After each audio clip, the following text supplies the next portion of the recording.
go talking like this to people in person, shutting them down, crushing them. This is a teaching tool. It doesn't work this way in person.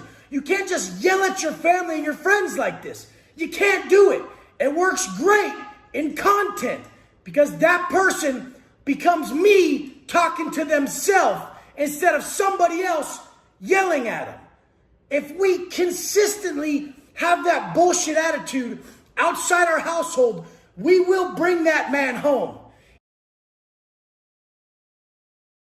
You can't fucking bitch out on what you want. Your vision is not up for debate. It's a calling. It's a calling. You don't know where this is leading you. Your vision is leading you further than you could ever imagine. It could take you places you could never fathom. There's a reason this is calling you. Your life's purpose resides on the other side of the fucking painful steps it takes to adhere and create that vision. I've done this. I've done it. It's my most proudest thing on this earth other than my family. And they were part of it. Part of the immense vision that it was created by making this call from my conscience non-negotiable. This daily call to be better. No more drinking, no more drugs. Them share everything about themselves, how they're leveling up, internally, externally. They teach me every week. We're all pulling together as a collective consciousness to bring forth our best selves. I told you before, motherfucker, a positive person ain't some happy-go-lucky, granola-eating, Birkenstock-wearing fuck. It's somebody who existed in pure fucking hell and chose not to live there anymore. They chose, and they choose it every day. Give up on my best self when I have all this energy and ability. I'm gonna feel like such shit inside because of my capacity for understanding what fulfills me, the drive I have towards my vision and my purpose, that I'm gonna fucking, instead of reflecting and curing that, I'm gonna project it on those around me. You think you're not doing it. People think they're not doing it. But they're just victims blaming everyone else. It's obviously that other person why I couldn't just control myself in that situation. That person was a dumb fuck. No, you let yourself down so often, you're seeing dumb fucks all around you.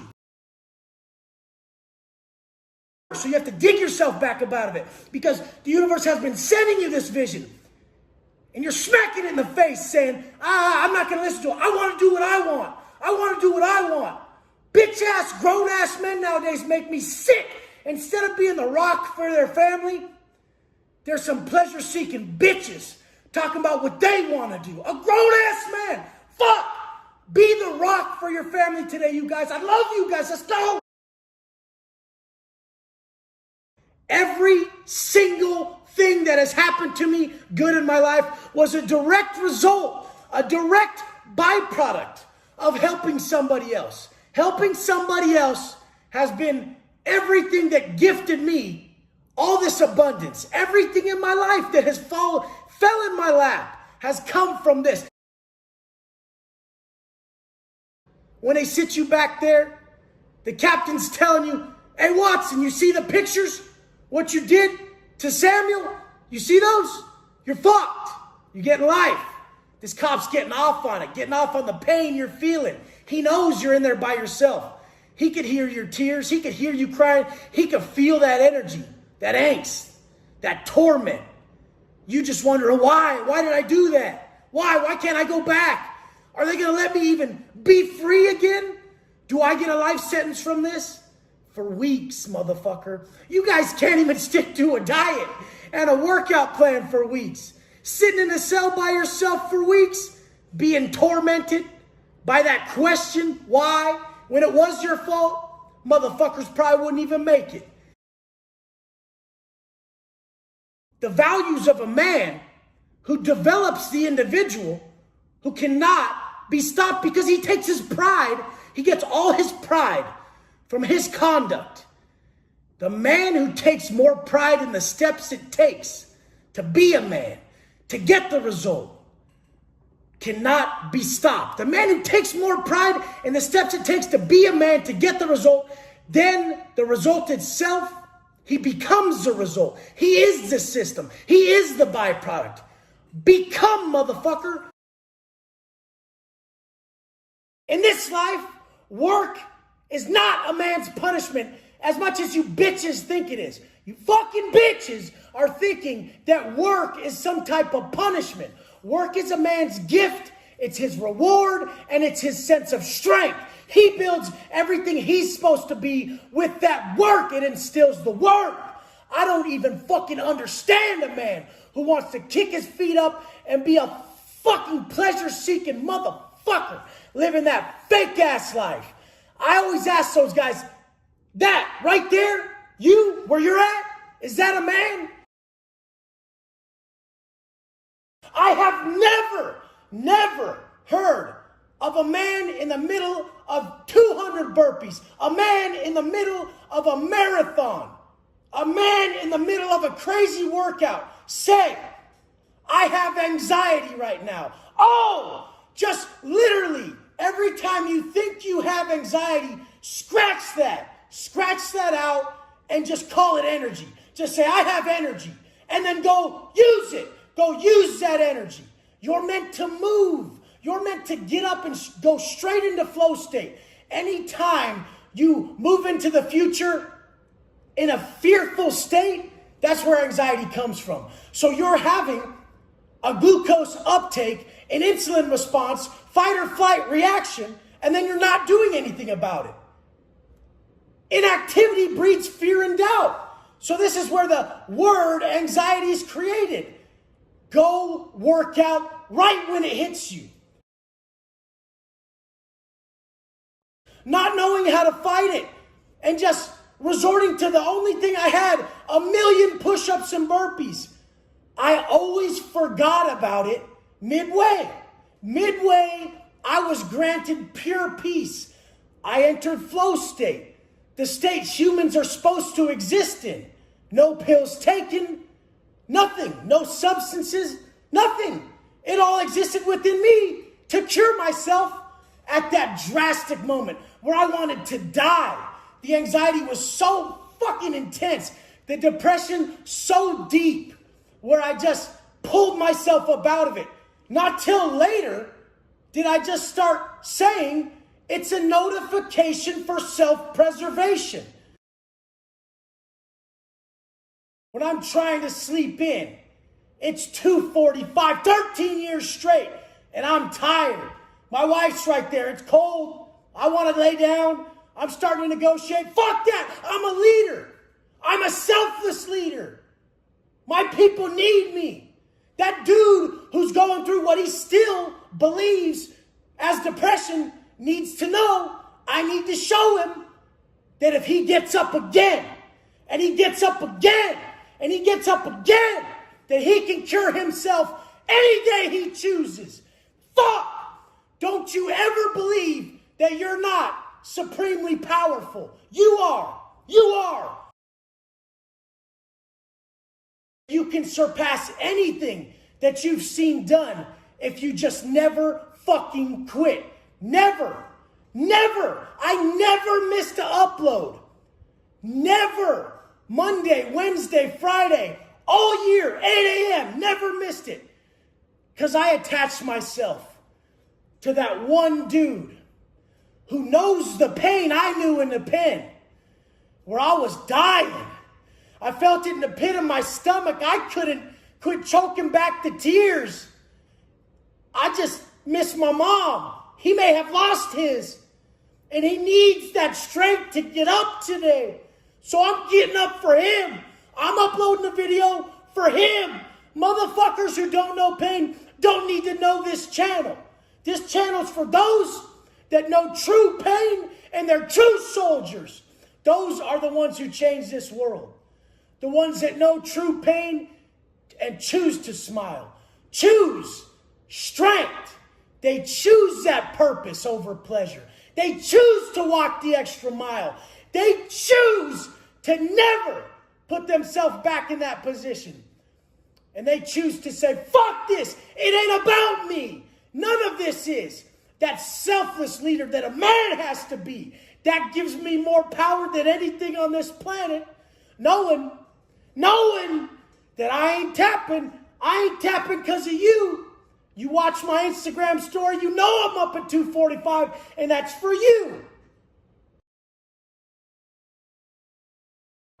Being around someone who chooses discomfort so often, someone at a lower stage of growth doesn't get it. They just know you make them feel uncomfortable. But they see over time, if you don't crack, that there's a massive benefit to being that man, that person, that individual who is the example. Because the snowball effect occurs. A client sent me 2 feet today, 2 feet on a scale. And he said, since my mom saw me change, Wes, on your program, since my mom saw me change, we saved her life. We saved her life. She's been tracking her macros. For 6 months, she lost the weight. Her blood pressure's down. The doctor said it's a fucking miracle. This is how good it works when we commit, when we sacrifice, when we want that life, when we fucking are so grateful, we'll do anything. I love you guys. Let's go. Getting way lit. It wasn't even fun after the first 2 days. I was just like, I'm going to burn this to the ground. Like I've said before, I'm one of those dudes who once I get a flat tire, I pop the other 3, burn the car, and drive it off a cliff. That's just me. I do that in everything. Once I have one little problem in it, I just end up burning it. I burn this to the ground. You know, I'm just like that. So I have to be somewhat of a perfectionist in everything I do, or else I know myself. Even if I eat carbs too early in the day, I will go on a bender. I'm just like that. I'll negotiate and I'll fail the negotiations. So I have to stick to non-negotiable steps. I just can't even bend them. You guys, you gotta know. It's not over because you relapse on your diet. Because you relapse on drugs. I've done it. We've all done it. It's part of the process. It's part of the fucking process. You have to just really see at that point how much you've grown. You have to measure backwards. You have to see that you've found a new way of altering your consciousness. That new way is your training, your meditation, your growth processes that make you feel great. There's no downside. Goodness is uneventful. It doesn't flash, it glows. That drinking is a flash. It's a fucking massive spike with the downside. We don't even do that. We just live this perpetual incline of success. Getting better daily. I know you guys can do it. I've done it. That's why I don't even get mad at her. I'm like, I'm just here to make sure you're safe. We're good. I don't even care about drinking. I was way worse than all you guys. That's why I'm the best at this. Because it doesn't faze me. Oh, you did that? Oh, well, that ain't shit. What you think is some violence, what you think is some drinking and drugs, what you think is a slip on, I've done it all. That's what you want, is someone who understands and can guide you. The fact is that it's just criticism if you can't give the constructive advice to push the person in the right way, the right direction. This is what's needed. You can never give up. You can't tap on your people. You can't tap. The reason so many people are out of character is because nobody was strong enough to love them back into character. So when you fuck up, be accountable. Tell the people I love you and I'll do better. Watch me. And then do it.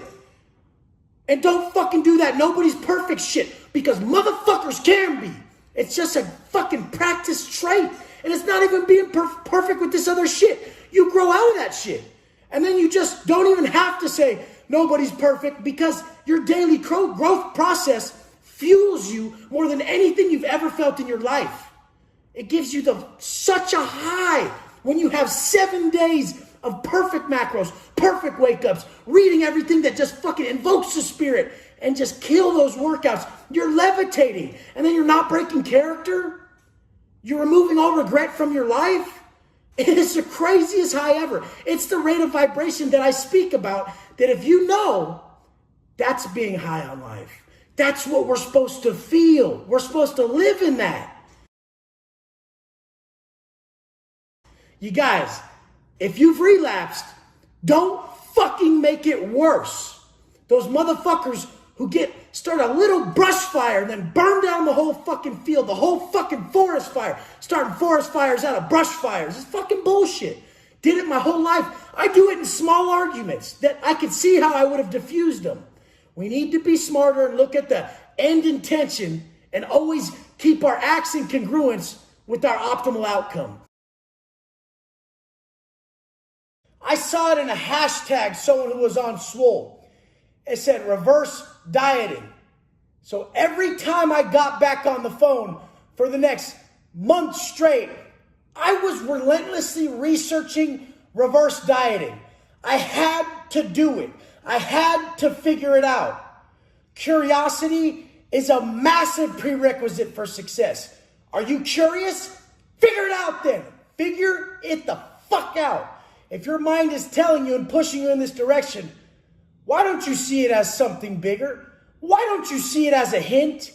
Maybe that's the universe guiding you towards your ultimate vision. Or maybe you're just some superficial fuck who thinks whatever you feel like doing is the purpose of life. So, we had to go through a million steps just to do some research. Just some simple shit you take for granted. So this made that window of research really valuable. All the energy was put into that time. No fucking around, straight to the point. The same thing with these weights. You guys have so much at your fingertips that you take it for fucking granted. I used to save up magazines and magazines and magazines and more magazines, and then the cops would take my magazines. I would make stacks of 50 magazines. I'd make stacks of 10, stacks of 25, and I would do shoulders with them, front raises, side raises. I would do drop sets with them. Hit the big set, boom, boom, boom. Grab the smaller set of magazines, boom. Grab the other one, boom. Triple drop set. I mean, I found a way to make it happen with nothing. You got it all there and still got the excuses. The fact is the motherfucker who does all this preparation to prepare for that act, he's got soul focused during that act. He's already done so much to even get there. He's not going to bitch out now. He's really going to savor it. Those magazines meant the world to me, tied up with some cut up sheet string. I would put them in a shirt and make a curl bag, a one-handed curl bag. I would attach them to broom handles, cut the bottom of shower shoes, cut holes in them as pluggers, and do forearms, wrist curls and reverse wrist curls with these magazines on the end of a broom handle. Other people would make water bags. We would have to make our fucking weights. And the pussies who wouldn't take it that far because they were lazy, they'd be just stuck with burpees and wondering why they didn't come out with shoulders developed, arms developed. You gotta fucking beat the fuck out of every muscle. Time under tension, 40 to 70 seconds of time under tension. As heavy a weight as possible for the 40 to 70 second fucking range. The longest set possible with the most constant tension possible. Understanding all this is everything. I don't give a fuck how hard you work if you don't comprehend the fucking task at hand. The phone was so hard to use. $1,500 for a burner? And then you had to pay the monthly bill when you're fucking already in prison? This is the difference. You guys got it too fucking easy. Make it harder. Make it harder. The macros. Don't even get me started on the macros. I had to order like an unabridged macro book that had every facility breakdown of fucking Jenny-O's turkey, this mechanically separated chicken from this brand, this lunch meat. Look it up. Realize that we only get 4-ounce servings per each sack lunch or each dinner tray. And I would use the book to write down the macros. And even before that, I would have to schedule 5 different dudes to grab their meals, trade them for something else I had to buy out of a vendor package that took 3 weeks to come. Make sure I paid them with something big they wanted so that they owed me lunches and dinners for a month or month and a half or 2 months so that I could eat 5 meals a day. A lot of people aren't tripping on state food in there. They're not big into bodybuilding. They eat like the bitches out here who eat when they want, what they want, and they wonder why they look like fucking shit, because that's how life fucking works. There's the fucking action, and then there's the rest of the fucking day preparing for the next day's action. There is no downtime in a go-getter's life. He's either acting or he's fucking preparing. I was always in preparation mode. Even if I was going to post something, I'm writing it down on paper hours, days in advance. You guys got it too fucking easy, so you take it for granted. You can just drive to the fucking store. You know how many times we sat on the yard or in the fucking building just being like, dude, I just want to walk up and down the aisles at the store. It's going to be fucking crazy. You could just buy something. You could just buy one of these protein bars or these protein drinks. You can just buy it. Like, you don't have to order it, wait for 3 fucking weeks to get it. You can just buy it that day. That shit was crazy. As I left the penitentiary, my boy picked me up, and he stopped at a gas station. He picked me up in Kern County, Bakersfield. And we went by a gas station, and I went in, and I was like, fuck, this is crazy. Look at all this shit. Got a protein shake, was like, oh my God. This is what it comes down to. You gotta fucking learn to make the sacrifices so that those sacrifices hold you to your goals. If you make it way easy to attain your goals, you won't be held to them by the preparation, the time and energy you've already put in. This is what the fuck a man will do. How the fuck can I give up? Years. I have years worth of macros jotted down that I wrote down by fucking hand. There's so much technology out here. The motherfucker will do whatever it takes. Get a fucking phone shipped in. Have a motherfucker charge it. Risk getting time to look up macro advice. That's someone who ain't fucking compromising with their vision. They're stubborn with their vision. I'm doing this. I need you guys to be stubborn with your vision, because you never know what you can bring to this world. Let's go! Your path, your purpose will become crystal clear when you trust your vision. In the pen all those years, all those tears, all those tough guys, all those face tats, face stained with the tears of missing their family, missing their sons, their daughters, their mothers, their fathers, missing everybody they ever knew in their whole lives. And they're swearing up and down that they'll never do it again when they hit the street. Pussies, bitches, all of them. Nobody stuck to it like your boy. This is what it takes.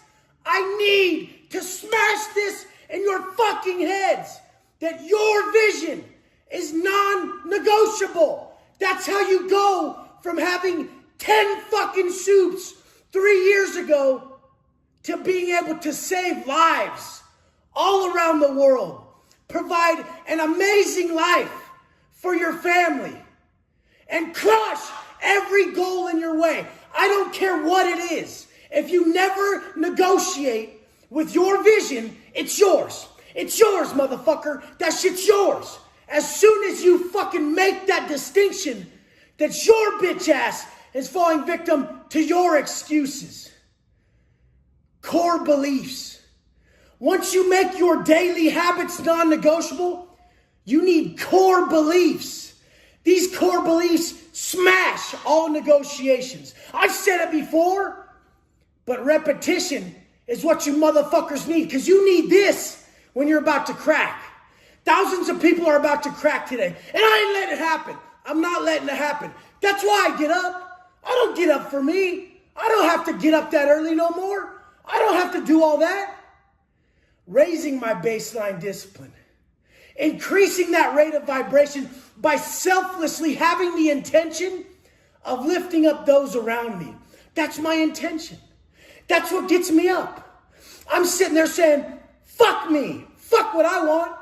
I'm a bad motherfucker. I don't need shit. Bitches need shit. Them bitches need everything. Everything around them, they need it. Motherfucker like me don't need shit. Done more with less. Get rid of it. What?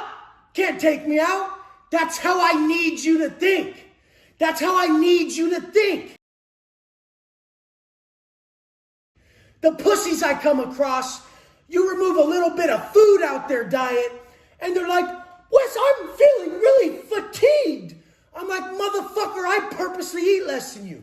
But my mind don't go there. I just go, yeah, more. What? What's up? One more day in a row. What? Until it's fucking 13 years later of this same program. And the mastery of self is there. What was once a life filled of detrimental habits, where you were a bitch that your family would fucking rather discard than honor. All those habits gone. Replaced with complete loyalty to your word and your family, your integrity. Knowing, meditating on that mortality of your son, of your daughter, of your wife, of your family, looking over your grave like, that motherfucker, that dude, you couldn't stop him. He wouldn't stop. And I know in my heart, he did it for me because he don't give a fuck about him. That's the men I know. Those men that run straight into battle. They run straight into it. They don't even fucking think. Princesses out here, I can read their self-talk. It's not what I want to do, Wes. That's not what I want to eat. Fuck you. They're a month in there talking 13 fucking years. And the only reason you do it at that point, at that time, is because you need it. And you don't need it for yourself. You need it to lift everybody else. I don't give a fuck about me. I'll handle business. I'm well aware of how I get down. But I need to respect those around me. So I need to lift motherfuckers around me. I would envision people all around the world that didn't have a shelter. They didn't have 3 trays.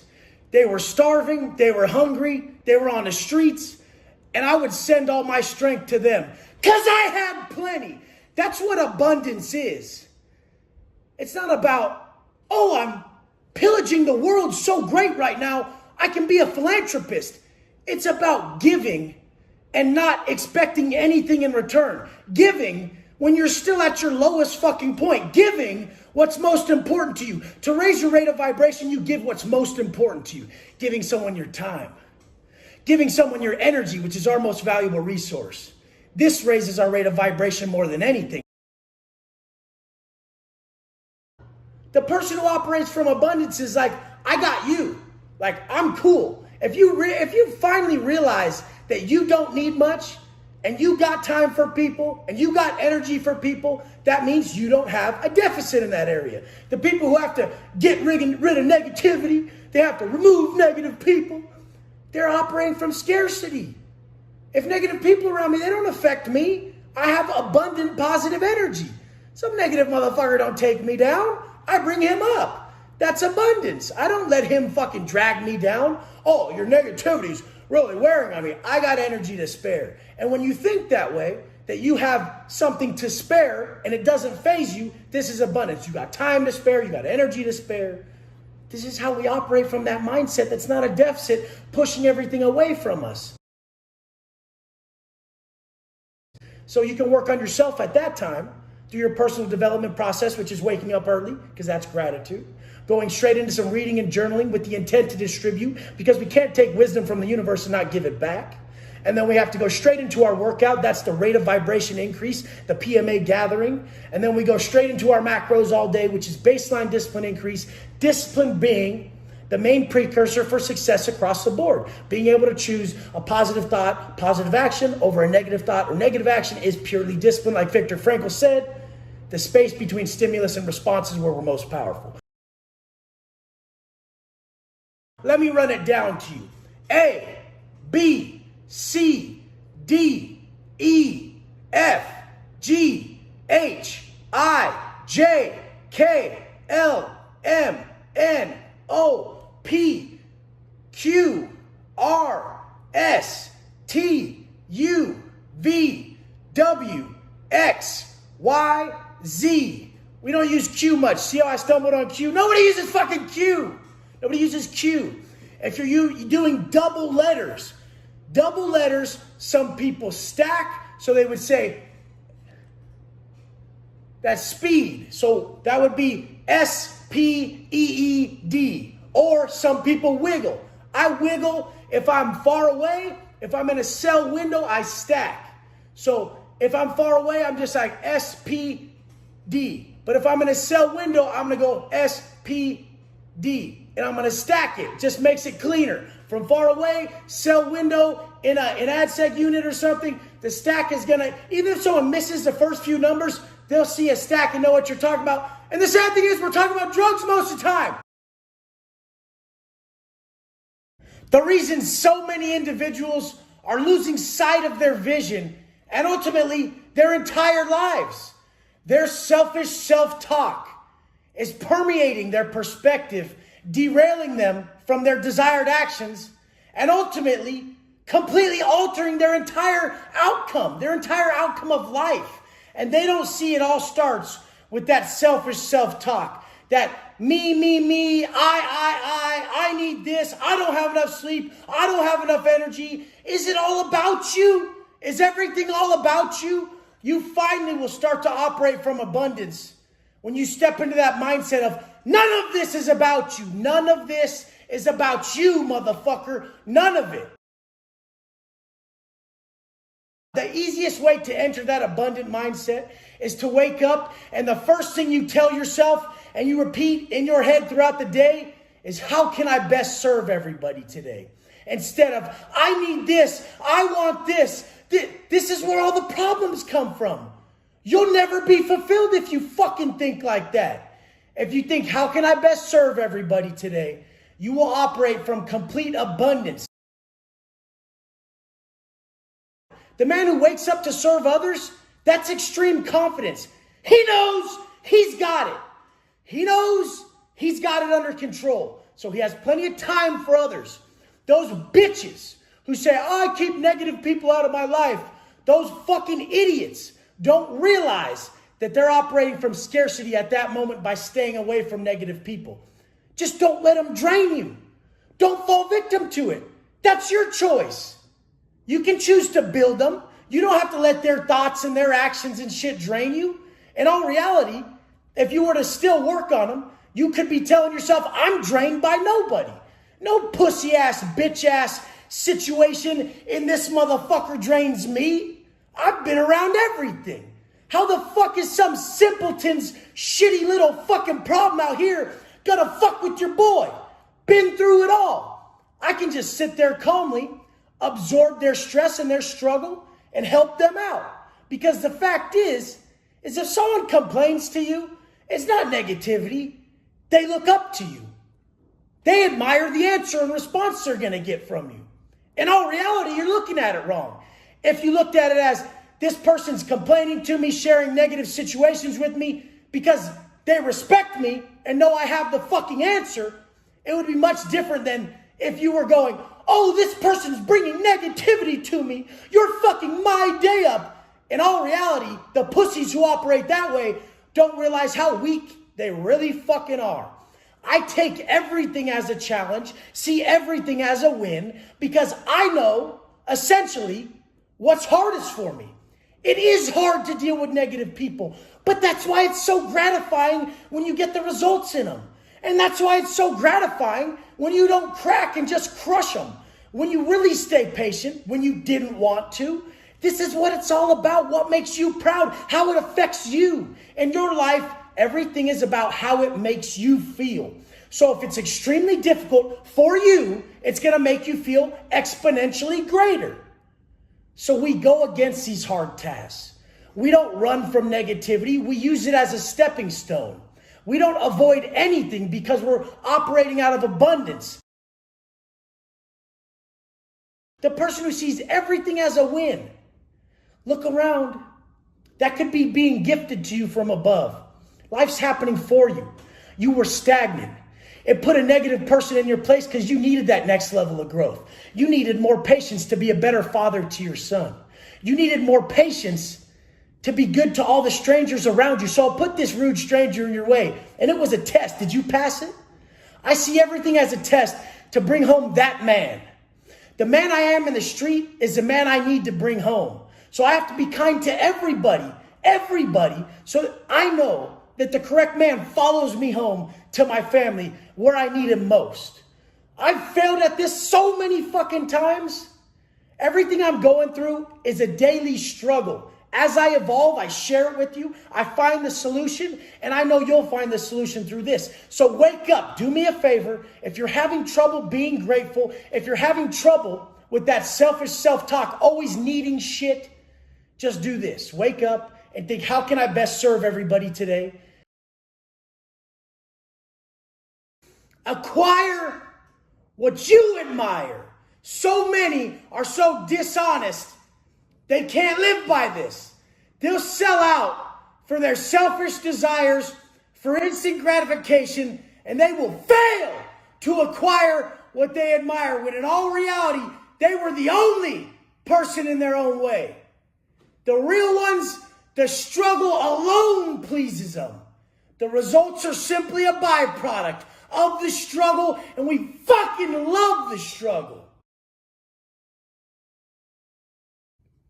So as I'm walking up, one of the dudes that works with him, a younger cat, goes, "Hey, Watson, come here. Come here, Watson, come here." "What's up, sir? How you doing? How's your day going?" "Look, stand right here." I stand right there. I don't know what the fuck he's talking about.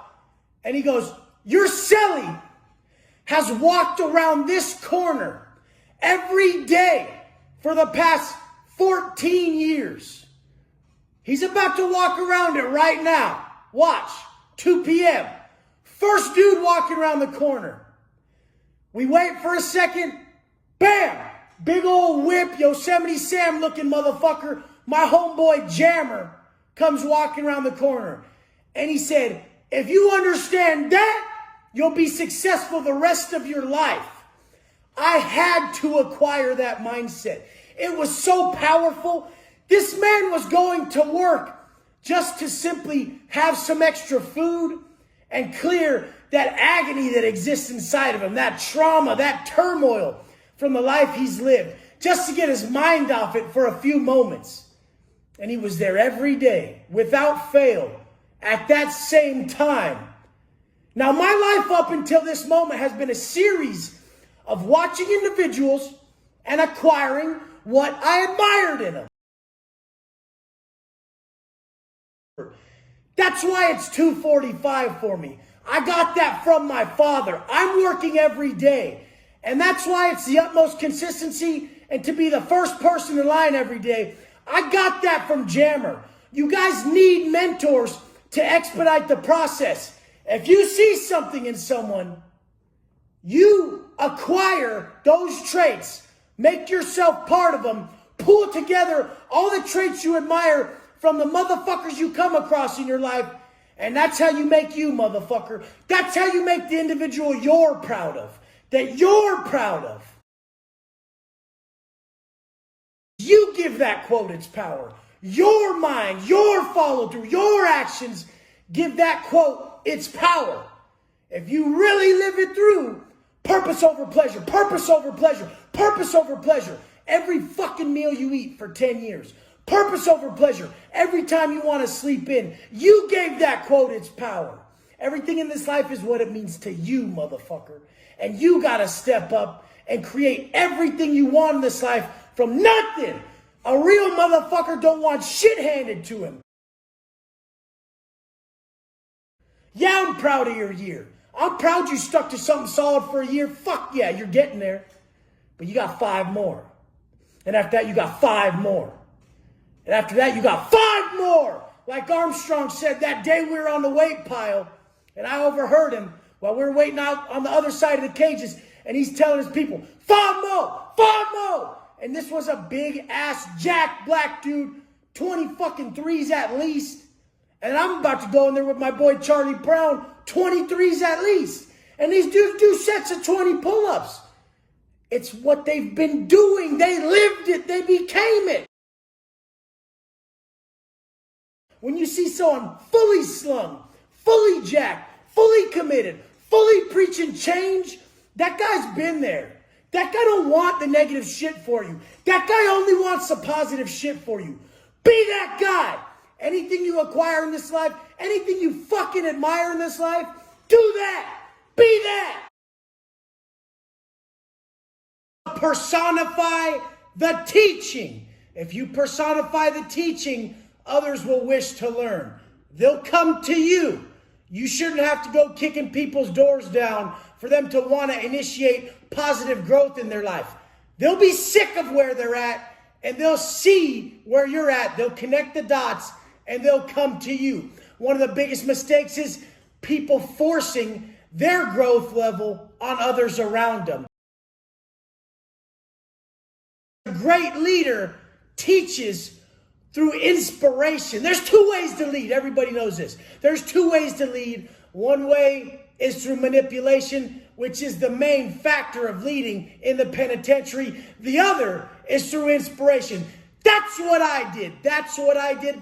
I saw a bunch of liabilities around me. A bunch of liabilities. So I brought them up. I inspired them. I showed them the way. The problem is so many fucking cupcakes out here talking, and they're not personifying the teaching. Listen, motherfucker, to know and not to do is not to know. So shut it the fuck down if your results don't fit. Fact is, results, follow through, action is everything. Don't give a fuck how good you are in thought if you ain't pulling it off in action, motherfucker. When we fight, when we face adversity, our self-talk is solidifying our core beliefs. Use these gems during your workout. Don't go into a bunch of entertainment listening to music. Let it cycle. Listen to your self-talk. Magnify it. Strengthen yourself. Solidify your core beliefs. So when those negotiations start, you just crush them. Motherfucker, when you say something, that's across the board. Sat down with the big time motherfucker a while back. Asked him, what got you here? He's a 100-millionaire motherfucker. Asked him, what got you here? What's your core beliefs? What was your credo? That quote that you used to get over all these hurdles to be the success you are today. And I was already setting him up. I was already baiting him, and I knew where I was going with it. And he tells me, with the straight face, super fucking stern, make it happen. And I said, what areas aren't you making it happen in? Which ones are you not making it happen in? That's the reality of it. Magnify those weaknesses. All day long, a habitual construct is sitting internal. His thoughts, his energy, if they're not in alignment with the outcome he wants, it's a weakness. So he's already got his actions on autopilot. I'm going to keep saying this because it's gold. It's gold. Your actions are on autopilot. So all day long, you're solidifying your thoughts and your energy in alignment with the outcome you want. The actions take care of themselves. You know what the fuck you got to eat. You know what time you got to get the fuck up. You know you got to go to work and kill it at this task until a year later you're crushing it. 4 years at your fucking job, you should own the place. You should know how well this company works because the way you do anything is the way you do everything, and you're a high-level motherfucker that you see the ins and outs. In the penitentiary, I saw the ins and outs so quick. I saw routes motherfuckers could never see. Oh, this is how we're going to do it. Oh, this is how we're going to do it. I look at systems and I dissect them because I'm looking for their weakness. I'm not seeing the strength in the system. I'm looking at its weakness. So I know where to level it up. I know where to apply pressure. You're a system. Look at yourself and look at your weaknesses. I don't care if you made it to work every day and you're saying consistency is key, the consistent man, and you're only looking at that area. How's your diet, motherfucker? How's your energy towards the people you love, motherfucker? How's your follow through on new goals, motherfucker? This is why I level people up, because I'm happily dissatisfied. When I see someone killing it, I'm happy for them, but I'm dissatisfied that they stop progressing, because this is infinite. This is our minds. This is mindset training. Anything is possible. We create systems that smash all limiting beliefs. All limiting beliefs are smashed with these core beliefs that I'm a leader. I'm a leader. And I'm leading for you selflessly. Fuck me. Fuck me. My most powerful phrase that I say in my head is fuck me. Give a fuck about me. What do we got to do? What do we got to do? Let's go. The second you believe that you're not going to have negativity in your life, even at this fucking level, at any fucking level, you're broadly mistaken. You're tripping. It's coming. It's even worse. You just get stronger. You get stronger. When you realize the truth already exists in all of us, at that moment, we are all our original selves. You're only supposed to operate from a state of flow. Everything other than flow state is ungrateful. It's ungrateful to exist in any state other than flow state. But it's gonna happen. How quick do you shut that window? When your mindset goes negative, when you drift to the past and become depressed, when you step into the future in a negative light and get too anxious to even move, where it's just gripping you in the pit of your stomach, you can't even, you're shaking. I get that still, but I don't call it that. I call it a stimulus for response. I call it a notification for self-preservation to get up. You sat down, you ate a bunch of carbs, you had some caffeine, there was a glucose uptake, an insulin response, and a fight or flight response was triggered. You asked for it. You asked for that flood of energy. And since your mindset was already negative, most inherently like myself, the negative thoughts just bounced around and bounced around and bounced around and multiplied. And the imaginary evils just ran a train on you. So can you do 10? Can you do 10 minutes of exercise right when you feel negative?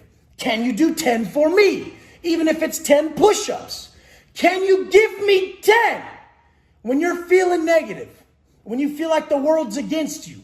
When you're fucking sick to your stomach of the future that's plaguing you in a negative way because COVID and your job and your family and how you feel and the substances you ingested and the path you're on. Can you give me 10 during that moment? 10 minutes. Can you give me 10 hours a week? And then after you put that in, can you give me 10 months? Can you give me 10 weeks, 10 months? And then once you see the benefit, you get the physical results, you start to shape up, you see everybody around you. Can you put 10 fucking years in to be the product your people need to see so that you can be the role model that really lives it, that really changes everything, really doesn't fall victim to this perpetual pleasure chasing, this seeking of happiness in the same place we lose it, like we're really that fucking stupid? Can you give us the 10? And can you do it selflessly for everyone around you and truly learn how to find your pleasure from that? It's not even a facade. Your pleasure comes from the fact that those around you were able to level up from your leadership, from your sacrifice, and all the pain you went through, all those tears on the floor, all those years, crushing workouts, and then wiping that floor towel to clean everything because that floor meant the world to you. It saved your fucking life. Everything that you're calling a problem today is somebody across the world's dream life they'll never see, motherfucker. They'll never see that day that you're seeing as a hindrance. So what is it, punk? Flawed perspective. Flawed perspective straight up on a bitch-ass motherfucker. Ain't no victims around here. Yeah, getting what you want, that's riches. But to be able to do without, like I did for 10 fucking years, is power. That's power. So I'm teaching you to remove from your life. When you're close to death, close to tapping, close to giving up, and you choose not to, motherfucker, that's when you're most alive. That's when we're most alive. That's when we're most alive. Feeling it. I love waking up hard. I love waking up hard. Harder the better, because I get to see who I am. Difficulties show a motherfucker who they are. Difficulties are things that show a motherfucker who he is.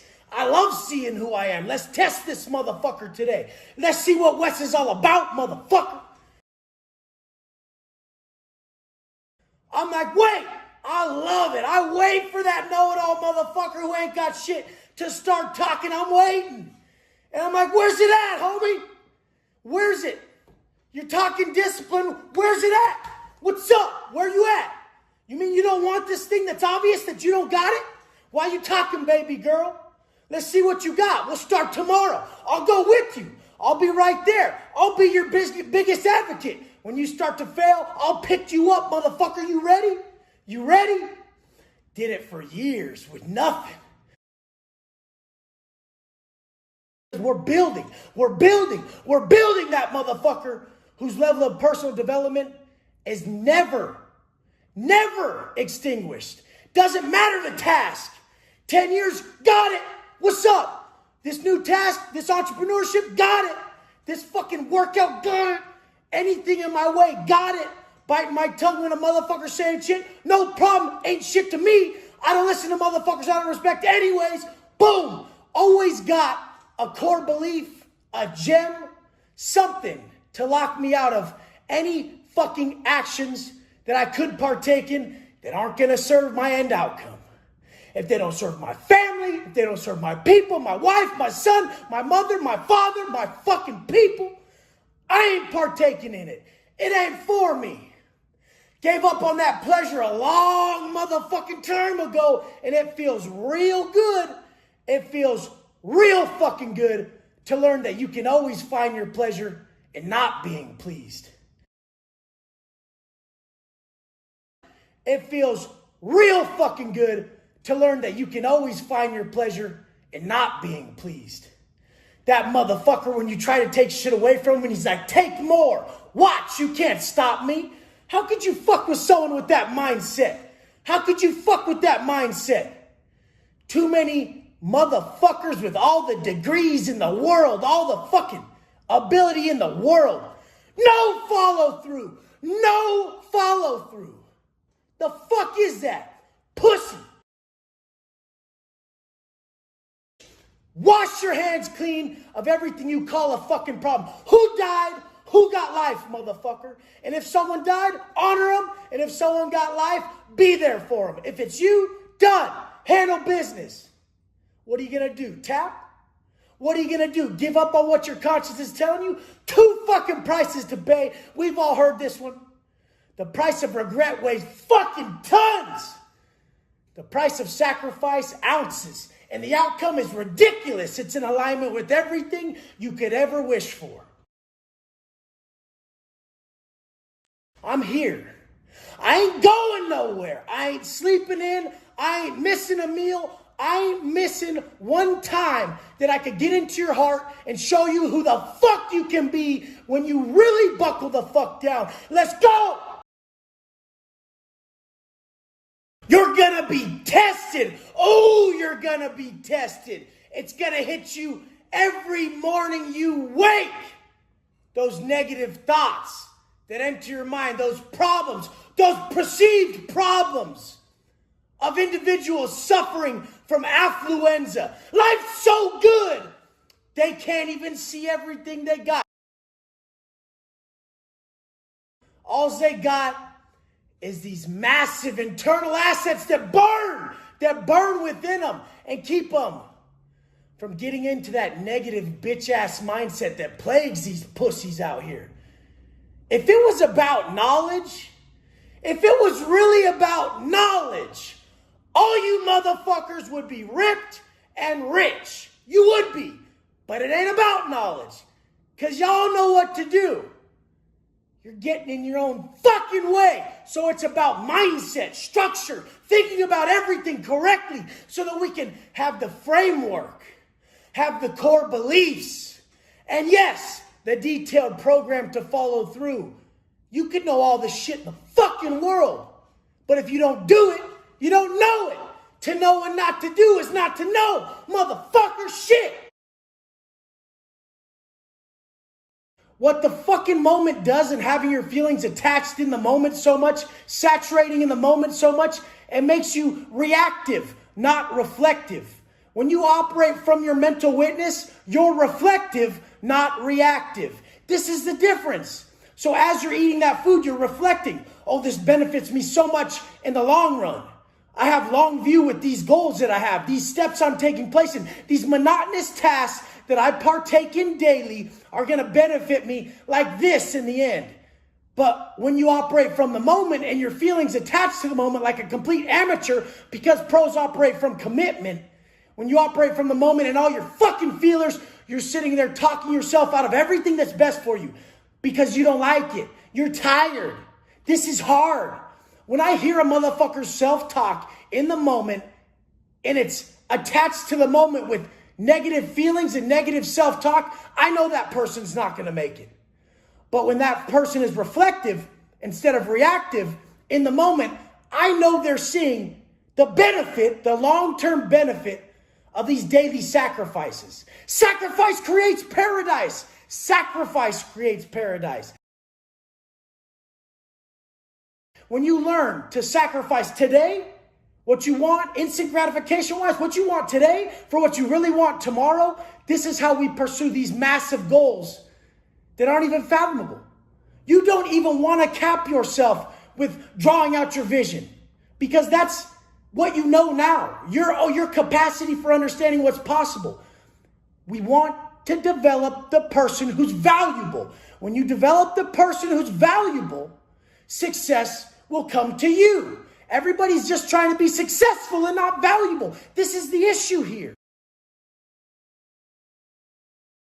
Now you can finally master that and then step back in and master the feeling of the moment in the moments that matter. Time with the family, time with your son, your wife, your mother, your father, your friends, all those times like that. Even time with yourself, really being in the moment. People ask how I get my content. I just be. I wake up and be myself in the moment, my authentic self. My actions in the duration of time I've lived in this manner are creating my content. This is not content creation. It's tapping in to infinite intelligence. It's tapping in to the stream of consciousness, to a process that pushes me forward daily. So if you're not choosing to progress daily through a process that keeps you void of your feelings during your massively monotonous tasks that are going towards these impossibly difficult goals, well, then you'll never understand it. You'll never fucking understand it. You'll consistently stay reactive and not reflective. If we don't clarify this vision and plan with precision, we will always fall back to our past. We need to be governed by something greater than us. Something greater than us comes from above in messages all day long. Hold the door for that person. Don't speak that way.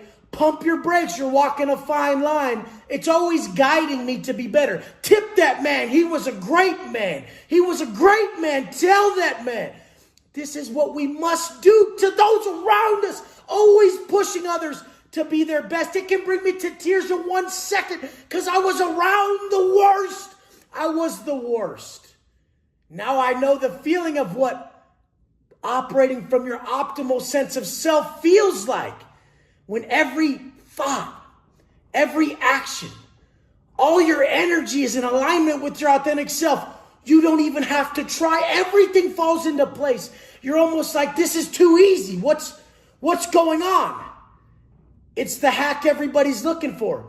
But it's not a hack because it's very difficult. It's very difficult. You have to forego most of your earthly desires. Suffering is the sole origin of consciousness. Selfish self-talk. I don't feel good. What's the matter with me? If you fucking live that way, you're torturing yourself. You're not even torturing yourself. You're falling victim to a punishment. That's a universal punishment for being so fucking selfish. It's not about you. If you woke up and didn't say I a million fucking times, you would just walk around in a state of flow, in a state of inner peace, in alignment with your conscience, consistently answering the call. Oh, I got some energy. I'm going to train right now. I'm going to work out. Flow state. I'm going to go home and help everybody with everything because I feel great. I've gained that positive mental attitude, that PMA. My rate of vibration is high. My rate of vibration is always high because I make sure I keep it high. If my rate of vibration starts to fall, I discipline myself with more exercise because I know and we know that all negative mental states are simply a notification for self-preservation. It's built in you. It's built in you to keep you moving forward towards that vision. The lockdown was too long in the pen. There was violence in the air. And you were just sitting there, unfazed, unmoved by the violence around you. Because there was so much love that you had harbored within you. That love being self-investment, love for self. I need you guys to know this feeling because every problem on this planet stems from the fact that people don't live in this manner. They live in that selfish manner. And they don't realize the key to living the quality, the best life possible is others. Selfless service is all that works. Giving what you found in that pain zone to cure others. We're only here to cure our pain and others' pain. The other shit is a facade put on by society that people fall for. Killing it, changing my life and others. I relapsed. I fucking relapsed. Growth is not linear. Nobody just goes straight to the top upward trajectory. It doesn't happen. Nobody. We all think we're gonna, but it's about how you get the fuck back up. Get the fuck back up! So every time I fell, every time I got back up, like every morning, I get back up. I don't give a fuck if I get 2 hours of sleep. I'm getting up. It's just that fucking feeling that nothing can stop you. It's your choice. You're not a victim. This life is blessed. Bam! That's gonna be me, motherfucker. And then we worked every day for it. Habits in a line with the future we needed. Why did we need it? Because mom was there. Because mom, both her sons were in prison. And it crushed her. Made her feel like a horrible mom. And I had to fucking do it for her. I had nothing else. And then I started, as I got better and better at developing my vision, I felt my future family. I felt how real it was. And now I know the feeling you guys have. I feel what you need to get up for.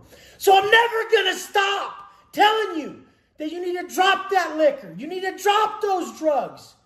You need to take care of your health so that it raises your mindset, your energy, and you're a better father, better husband. I ain't fucking even close to perfect. I'm learning every day from everyone. It's there. It's in you. You have the strength. Look at their faces. They fucking need you. It ain't about you, motherfucker. You tried all that. It ain't working. It ain't serving you. Drop all that shit. Do it for them. And then once you start to build that self-love in you, it changes your entire life. You respect yourself.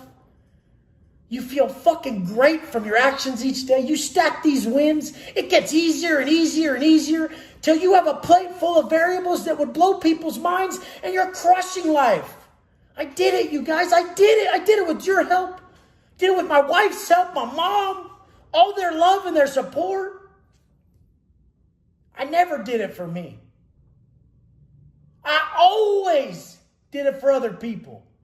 And then once I gained that love within, I saw that I don't want no part of that other bullshit. Don't want none of that negativity. Don't want none of that life.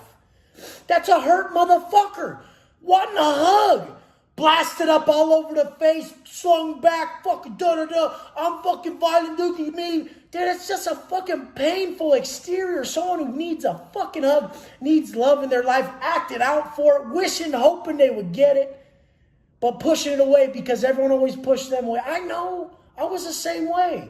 Fuck you if you don't support what I'm doing. That's how I was. Intense in the worst way. You guys, it's not about you. It's about all of us being better for all of us. I love you guys. Have a great day. The exterior we have is a byproduct of our interior. There's no way a soft cupcake bitch-ass princess with the soft interior can build a hard exterior. He's not going to be able to see it through. So that's why I see right through all them fake motherfucking costume party living motherfuckers. Tatted up, got the cool clothes on, bought all the stuff. Too pussy to even fucking make the exterior that they want. So they're not true to what they know, what their heart's telling them that they need to be. If you ain't really sacrificing, if you ain't really pushing yourself, if you ain't really feeling each fucking rep and wanting it, having that self-talk of nobody can fucking stop me. Nobody. If you guys can read my self-talk, you would know why I'm where I am. If you could hear the way I speak to myself, you would know why I'm where I fucking am. That's why I need you to know. You need more ego. Ethical ego. Ethical egoism. You need more of it. You need to talk to yourself that way. Push yourself.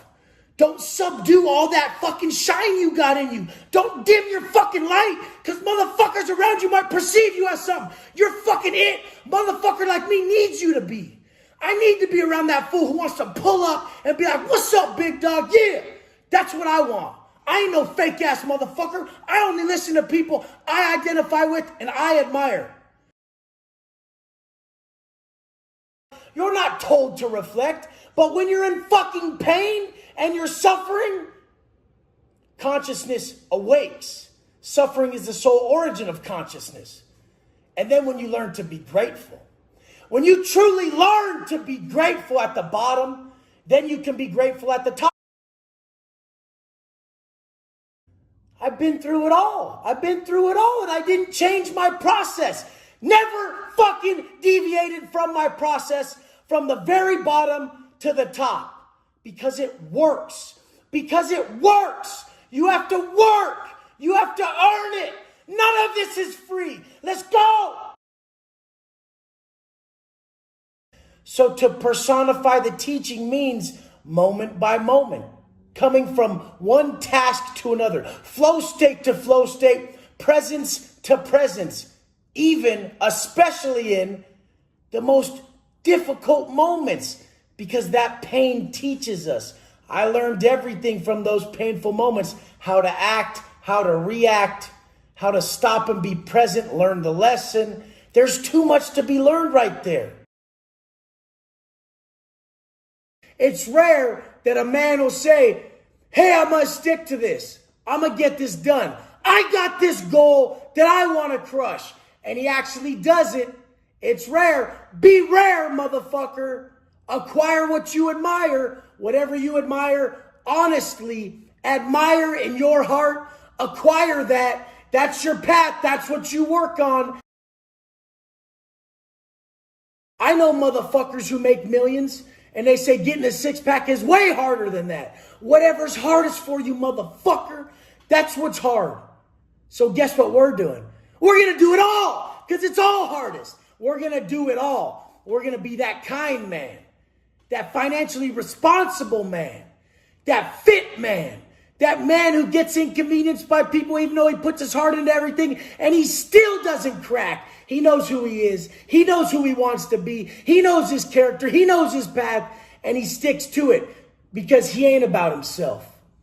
He's always screaming, fuck me, fuck me. That was the most powerful thing that I learned. Fuck you, Wes. Fuck what you want. This is what I'm trying to teach is honesty. The path is just honesty. It's just fucking honesty. Be honest. Be honest. Don't be biased to yourself and your situation. Be fucking honest. And then acquire what you fucking admire. Let's go. My whole family, everything. I lost everything. The Christmas before this happened, I was hiding in a trap house with my little puppy, my blue-nosed pit, Deja, and she slept on my chest. We had a space heater, and we were wrapped up in a sleeping bag. And I remember I was just so alone. I was using substances I shouldn't. I was on dope. I was drinking. I was by myself because I brought myself there. My choices got me there. And then I was on the run from this case. I caught 10 years from this case. I didn't even know it was this case that I got busted for because I was running such a muck, ruining so many lives, being a piece of fucking shit. You attract exactly what you are. The whole thing is my perspective fully changed on how to live. And all this is happening for us. All these negative things are happening for us. They're a gift. It's a gift. It's a blessing in disguise. I operate now off something I call the inconvenience factor. Every time I'm inconvenienced, that's who the fuck I am. I'm not who I am when everything's going my way. When everything is being placed in my way, my mood, my energy, my subconscious thoughts, and my actions, that's my level. I'm not the level I think I am when everything's perfect. Cultivating an optimal state and then saying, hey, I've really leveled up. You haven't, motherfucker. You're not being tested. The only way to test your level of growth is to test it during that adversity when it's really thick. When you got 2 hours, did you still make it up when the sun was coming up? Because I got 2 hours last night and I got a shitload to do today. Ain't no tapping for a motherfucker. We have to stick to this vision, and the vision is creation of the man inside that never gives up. The creation of the man inside who sees these as wins. Oh, it was harder for me today? Perfect. I got this. Instead of the victim who's going to blame everything else. A bitch-ass pussy motherfucker sees these hard truths as negativity. Because to him, he's still coupling discomfort with pain. But the real ones, we couple discomfort with progression. We couple comfort with regression. Anytime I pleasure seek, I just think I'm regressing. I know I am. What is it? Food? What is it? A vacation? What the fuck is a vacation? Nobody should take a vacation until they've created a fucking daily existence they don't need a vacation from. Essentially, you'd be going on vacation to live a false reality and then come back further away from the daily life you wish to create. Fucking foolish. So, fact is, as he flipped on me, even when I was freshly busted, I said, it's my bad. It's my bad for fucking with a fucking bitch. Bitch, straight up. Look at someone's values. Look at someone's character. How well they hold their word on the small shit. How well do they hold their word to themselves? That's it. Explanations. Friends don't need them. Enemies won't believe them. I don't need your explanation. I know. I get it. I know the exact stage of growth you're at. I know where you're fucking going. I've been there. The people who have been there can help you navigate so easy. Your fucking diet, dropping drinking, these are all perspective changes. You're looking at it wrong. You're lucky you get to eat that clean food. You're lucky. The fucking alcohol, you're not funny when you're drunk. Your kid looks at you like you're a fucking weirdo. They're like, Jesus, get the fuck off me. If you could read the minds of the people around you when you're acting like this, you'd change the whole shit. The people you respect, the people you love. If you got their hard truth, it'll change you. That's why hard truths change a motherfucker. It's so fucking real. I wasn't just militantly programming. I couldn't sleep. I couldn't sleep because I just lost my life. I just got 10 years and I'm barely starting my first year.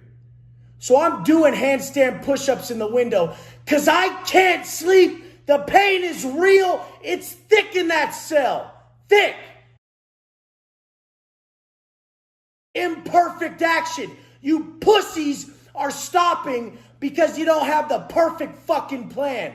There is no perfect fucking plan. Reach the fuck out. Learn as you go.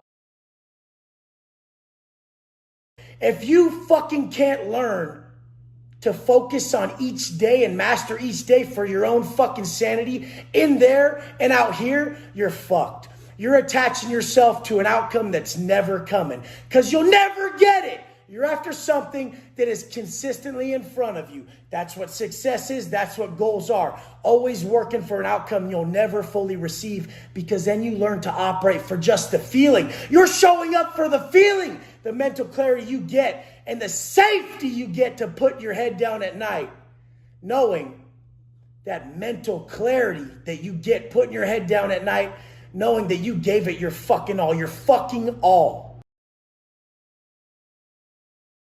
After I left the 3s and 4 yards, landed in the 2s, and I was the first by the door every morning. Standing by the door every fucking morning with my cup and spoon in my pocket. First person in front of the door. Nobody was ever in front of me in front of that door. Everybody who was at these spots with me knows. Not one fucking day did I not stand in front of that door for 45 minutes like a fucking statue. What's going on in that 45 minutes when I'm standing in front of that door? What the fuck is going on for that 45 minutes when I'm standing in front of that fucking door? Am I victimizing? Am I saying, I wish I wasn't here. It's too early. I'm tired. Like you fucking bitches? Or was I standing by that door saying, nothing can stop me. Nobody's going in front of me. Nobody. There was times when the gangsterous motherfuckers played jokes. And they said, I'm going to go in front of Wes today. Days they were heated. I'm going to go in front today. I'm going first today. They were having a bad day. And all I'm sitting there thinking in my head is, no, you're fucking not. You ain't fucking going in front of me. This is my fucking spot. I've been fucking standing here. And this is what I'm thinking in my head. And I'm looking at him like, what's up, dude? You're going to go in front of who? Who you going in front of? This is it. That motherfucker who won't fucking quit. He has all the fight in him. All of it. Typical motherfuckers want to test, but we're not going to fucking break. We never tap. Wear them out. I fucking wore them out to where they gave up. They just give me the spot. The one day they were feeling good enough, they try to come up and want the spot. The one day when fucking year after year after year after year, day after day after day, morning after morning, I was there. You ain't taking my spot, big dog. Just like out here. First day I got out, bought some chucks and a gym pass. First thing I did, wake up, program time at 24 Hour Fitness. Laced up, look at the fucking post. Everybody who's been following me on here since the day I got out, I never missed one. Never missed one. And I wasn't doing it right at the start. It was all imperfect action that led to where I'm at today. And I'm not doing it right today. There is no perfect path. There's all your heart going into all you know. And the amount of comprehension I've gained over that time, I can get you exactly where the fuck you want to go so fucking quickly because we're going to jump all those fucking hurdles. All of them. A lot of people's egos are blocking them. Bitches, they don't want to win. They want to act like they know. When they don't, because results are a fucking mirror. Your results are a fucking mirror. They're the exact reflection of your dedication, your comprehension, and your fucking commitment. Get up. Don't take no for an answer today and put your fucking heart into it. Why? Because you're going in that grave soon, motherfucker. And you want your family to look over you and say, I love that motherfucker. Let's go. A lot of these bitches go running to vices. Go ahead. Go ahead. Act like you're not a bitch. When something's painful in your life and you go run to that white, that black, or that fucking drink, go ahead and act like you're not a bitch. I know behind closed doors. I know behind closed doors. Those tears, those crocodile tears cover your fucking chest all over, baby girl. I know it. There's no hiding it. Everybody fucking knows it. Why are we still glorifying this bitch ass shit? Why are we still glorifying it? Why are you fake ass motherfuckers still being a poor example? Talking about balance. Like going and partying and having your drinks is balance. You just look like a fucking idiot. And the thing is you must not know no real pain. You must not know what addiction. You must not know what doing a stretch because of your bad choices. You must not know what any of this is. That's for them privileged ass, affluenza having baby bitches who need that balance. Straight up. Bad example to your people. What you call balance is going to be one day be your kid in the gutter addicted to what you call balance, motherfucker. And guess what? It may not happen. But if it does, you know who to blame, baby girl. You know who the fuck to blame. I don't like walking that line. I draw a motherfucking line in the concrete. Fuck the sand. Drew a line in the concrete, said never again. Most powerful word in the human language is never. When you're putting it towards all these things that are holding you back, all these actions that limit your potential. When you say never again like I have, that's it. That's the answer. Never again sleeping in. Never again cheating on my shit. Never again fucking myself over on goals. Never a fucking again using any of these substances. Never. A drunk person's the fakest person. Here they come. Oh, yeah, let's hang out. This is so awesome. No drunk person is themselves. Why do you not want to be yourself? If you can show up and be that way without the alcohol, you're awesome. I do it all the fucking time. I showed up to my wife's birthday party, did karaoke with the people, no problem. What the fuck is stopping you from having fun without the alcohol? Show the people that it's possible. If you really care about people, you'll show them it's possible. That's what I did in the pen. I showed these motherfuckers that on Christmas, Thanksgiving, your birthday, your kid's birthday, and when you miss that visit, it's possible not to run to the dope. Come over here, big dog. I'll get a workout with you. We don't have an addiction problem. We have a fucking discipline problem. We don't have an addiction problem. We have a problem understanding ourselves and knowing that if we alter our consciousness in that painful state, we don't need to use the substances. It all exists within us. Everybody out there fighting these fucking addictions with these false definitions, saying it's a fucking medical disease and this and that. It's a fucking choice, motherfucker. If you want to empower yourself, tell yourself it's a choice. Make the choice to get on a fucking team of motherfuckers fighting these real issues. Don't listen to those bitches around you that call it balance and then every 2 weeks tell you they're quitting and they never do. Bitch, straight up. It's okay though. Plenty of my friends I'm talking about right now, they're going to watch this video and be like, damn, Wes, you talking to me? Yeah, I am. Yeah, I fucking am. Because I love you. Because I care about you. Because I know your next level lies on the other side of these hard fucking truths. These hard truths that you need to know. I'm sitting here putting what's most fucking cherished by me, my most coveted state, my internal peace, at risk every day to show you that you're worth it. Because I get hate, but it just rolls off my chest. I don't give a fuck. Haters hate on what they gave up on. They gave up on being their best. So if they're hating on me, the person telling them to be their best, I guess we know what they gave up on themselves. Don't give up on yourself. Come fucking over to the side of positivity. Come over to these positive actions and swap all those negative addictions to positive addictions. Now I'm addicted to being a good father. Now I'm addicted to being a good husband. Now I'm addicted to bettering myself. Now I'm addicted to everything that suits my agenda, my vision, and my family's well-being. I love you guys. Don't think that your conscience isn't warning you. If your conscience is telling you to quit smoking, it's warning you. If your conscience is telling you to quit eating so much and get active, it's warning you. The conscience is the only incorruptible thing about us. Take the warning before it's too late. I love you guys. Let's fucking go. People tell me all the time, Wes, you must be tired getting up that early. You must be tired with all this energy. I don't lose energy because I look for the energy leaks.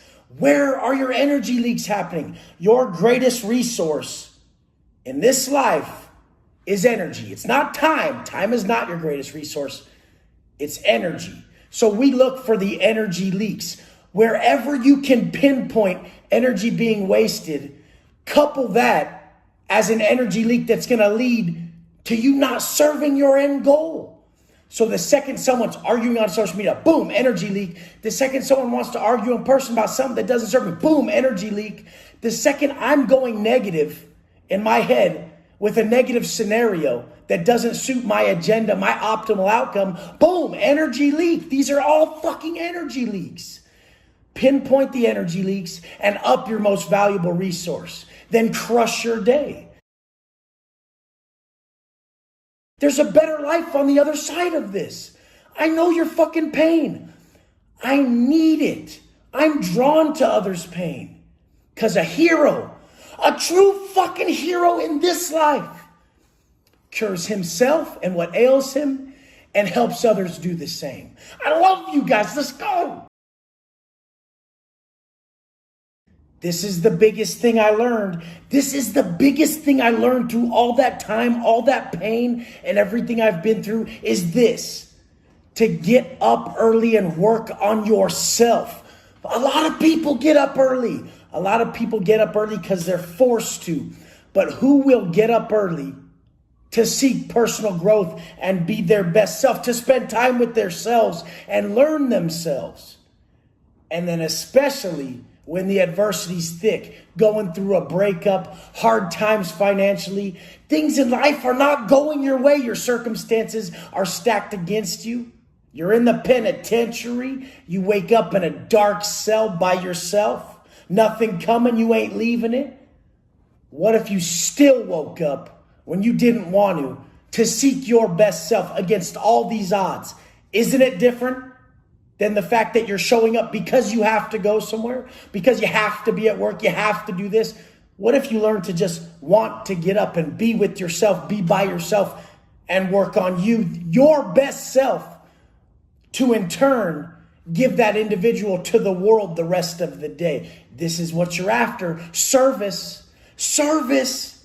A strong man serves others. Fill their buckets. You can't just fill your family's 3 to 5 buckets and think it's going to serve you. We're filling up millions. You guys still think you need to operate from ego, and if somebody did something to you, you got to go do something back. Karma will dish that person their punishment. You don't need to. I'm telling you, bad men are full of repentance. When you're in the back, when they stretch you out, when you get that long term, you're going to be crying. You're going to have a puddle of tears. When they first put you in ADSEG in county jail, you're going to be like, oh, my dog, my mom. I wish I didn't hit that person. People hit people all the time and they don't wake up. You know that, right? You know that, right? And then you get stretched out. You get 25. You know that, right? And if you're lucky, you get the manslaughter charge, so you get 15. You can't do 15. You guys can't do 15. I never admitted to the crime. I never said anything. Guess what I did? Pled the fifth. I pled the fifth. That's what I did. Because that's who I was at that time, and that's who I am still. Because the only answers I give are to my heart and above. I know what the fuck I did, and I know what I gotta pay for. So that's why I changed. That's why I changed. All too often, the motherfucker who goes in and doesn't plead the fifth takes people down with his story. So here you kids are. You supposedly hate this person. You supposedly got a beef with this person. But yet, you're going to go seek validation from this person you hate by inflicting bodily harm on them. How the fuck does that fit? How does it fit that this person you supposedly don't respect, you don't give a fuck about, you want to die or worse or whatever to happen to them, but yet you're going to seek validation through them by saying, look what I can do to you. Essentially, if you don't care for the fucking person, you just keep it moving. That's why all the transparent pussy-ass motherfuckers on here, when they react to something, it's obviously something they want, something they lack.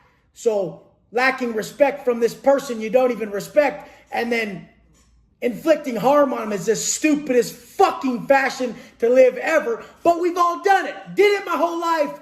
Felt pretty stupid about it.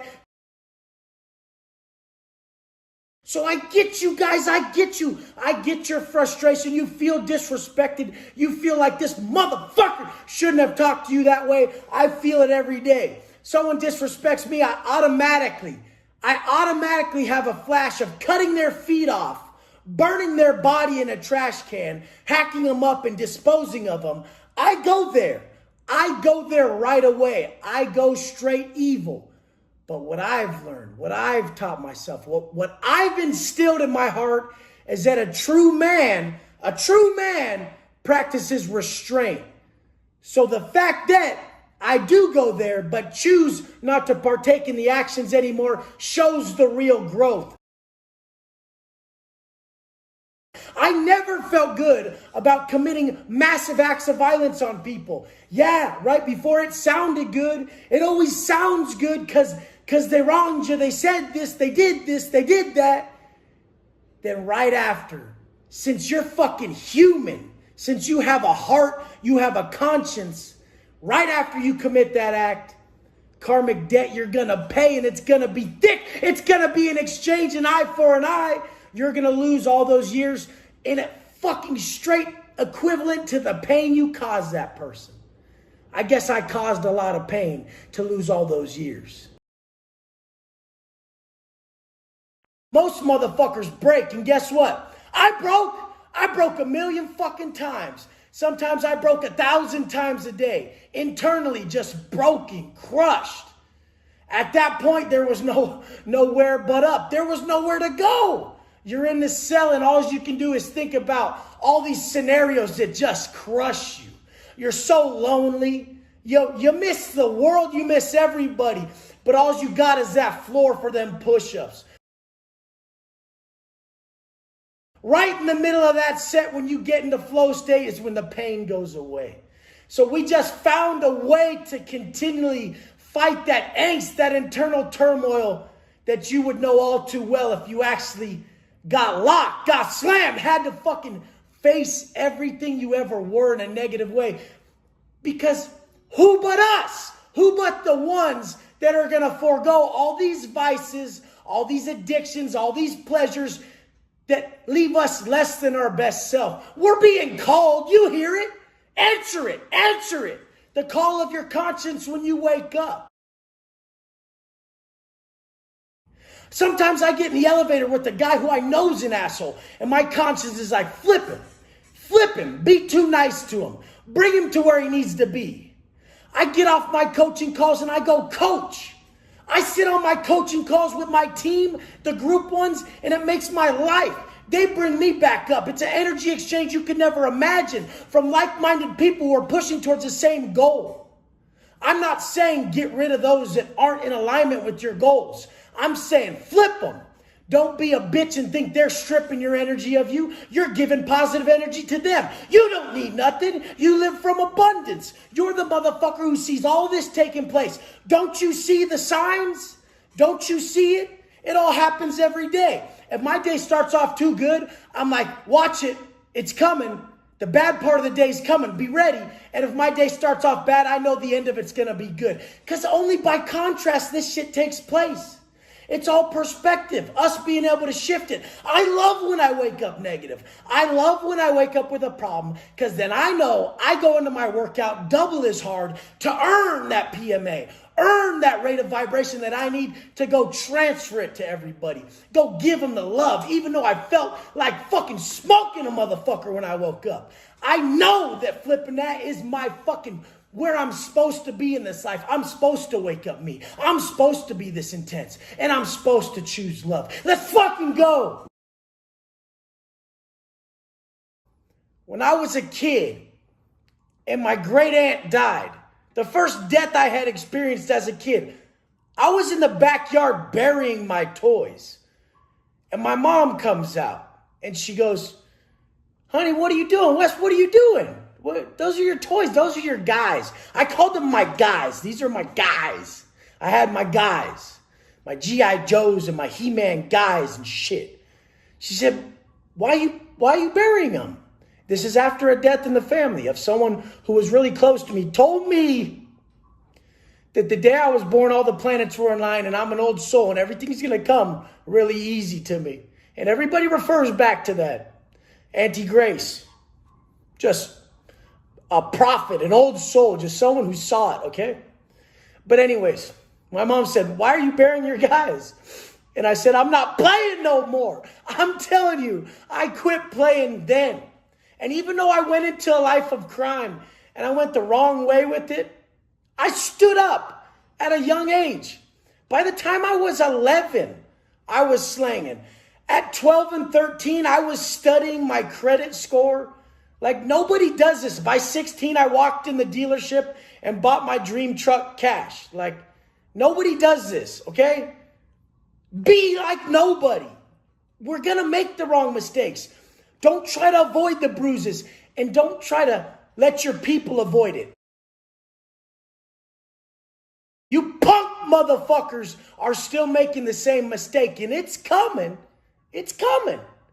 It's coming. Your conscience is warning you. It's been warning you for a while to quit making this mistake. It's looming on the horizon. If you don't get rid of that, your conscience is the only incorruptible thing about you. It does not lie to you. It's known as the authentic voice of God, the universe from above. Who do you think that is? They've never proven what that voice is. It's your guideline. Somewhere between the guidance of regret and the call of your conscience is the barometer of the path you should walk. If you know how to do this, anything you regret, remove it. Anything your conscience is calling you to do it. You're right in the middle. You're right in the middle and you know your path moment by moment. So don't fall victim to the selfish desires, the selfish self-talk. This is what it is.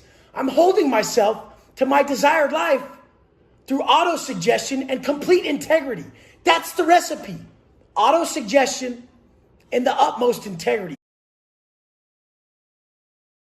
If you make the process non-negotiable, then life gets in the way where you get 2 hours of sleep and you still get up. You're more proud. You're more proud. Life got in the way. You didn't tap. Everybody's got the same fucking excuses and they realize they're in the same lane as all those other low-level motherfuckers. I'm on the freeway. No one's on the freeway. You're on the freeway and there's traffic. Get up earlier. There's a reason why you end up in the places you're at. You're choosing it. Why? Why? Even in the pen, there was traffic going to the sink in the morning to brush your teeth because everyone wanted to get up 15 minutes before chow because that was the most they could sleep in.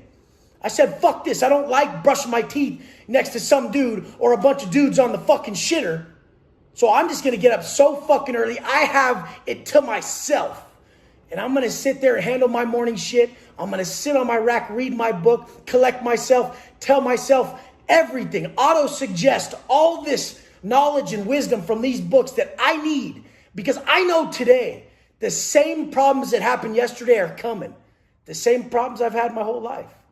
Having trouble understanding why people act certain ways and just not running from the solution that you have to dig into every day. Every day I go to the gym with a problem and I sit there with it in my head for an hour thinking of every solution, and I come out with the best one every time. The best one every time. After about an hour and a half of deliberating on a problem every morning.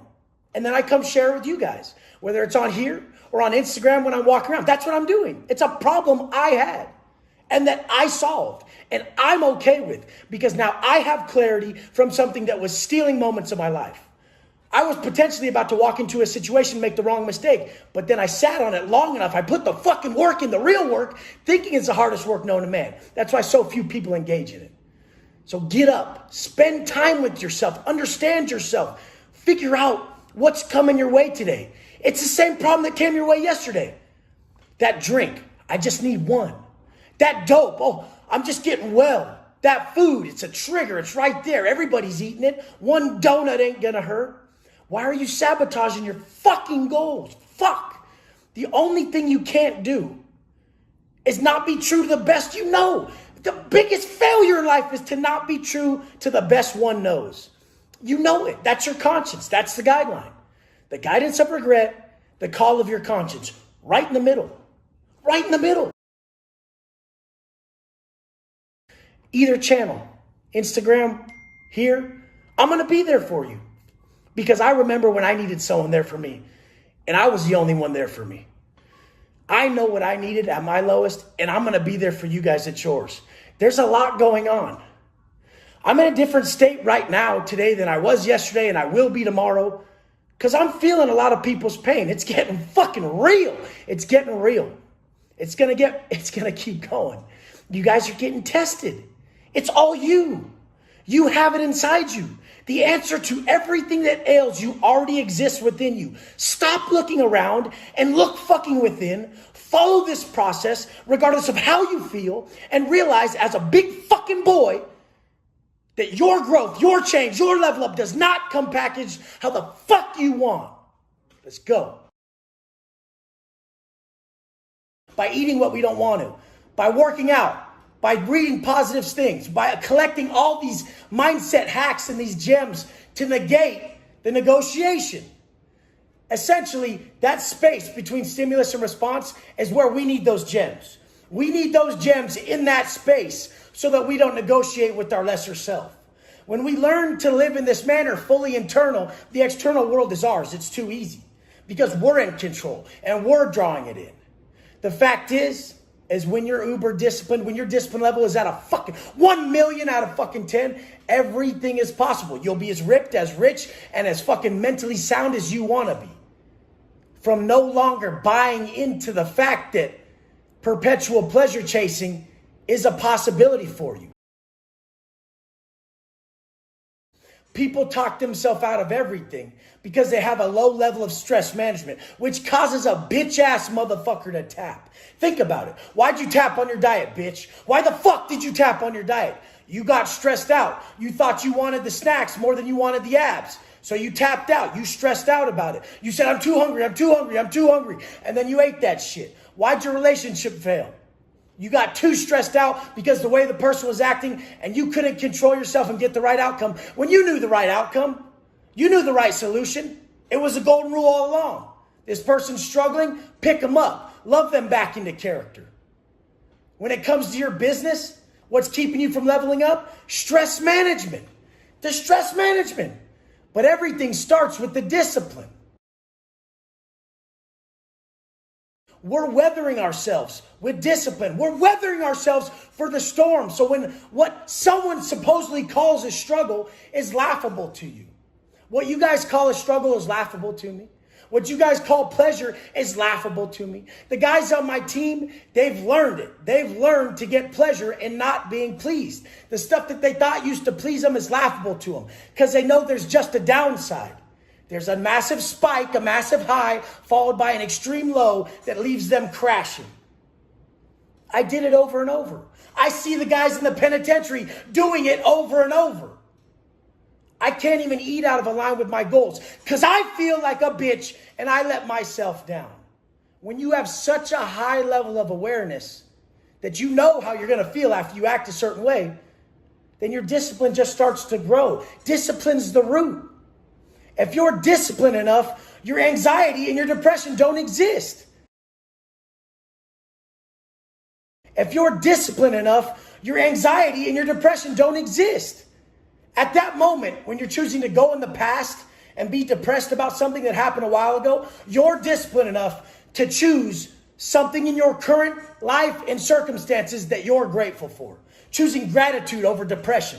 Choosing what you have in your life now to be grateful for over the past shit that you think you fucking want. You think you want. The same thing with the future. Going into the future and being anxious and letting it fucking run a train on your mindset. Or you can just get to action. Cross out anxiety, call it energy. It's not what we call it. These false definitions are foolish. And what I'm saying, why discipline is the root of curing depression and anxiety, is because right then you have the ability to choose something else to be grateful for in your life, instead of creating this imaginary evil, this false situation, this scenario that's never going to take place to fuck your day off. All too often, a bitch-ass motherfucker wakes up, thinks too much, creates a false scenario that's not going to take place today, and then fucks his day off. I never do that because I don't give myself time to do that. If I sat around in the morning, I would do that too. But I just go straight into it because I know that I'm inherently negative. So I know I have to buy myself time with my positive acts. Going to the gym buys myself like 2 hours of positivity. Then I start to get negative. It starts to creep in again. Then I do some more push-ups and more burpees and I buy myself some more time. It's not only positive acts. It's not only physical acts. It's helping people. It's reading certain gems, certain quotes, certain passages in books that open you up again, that give you that fucking clarity. It's all this.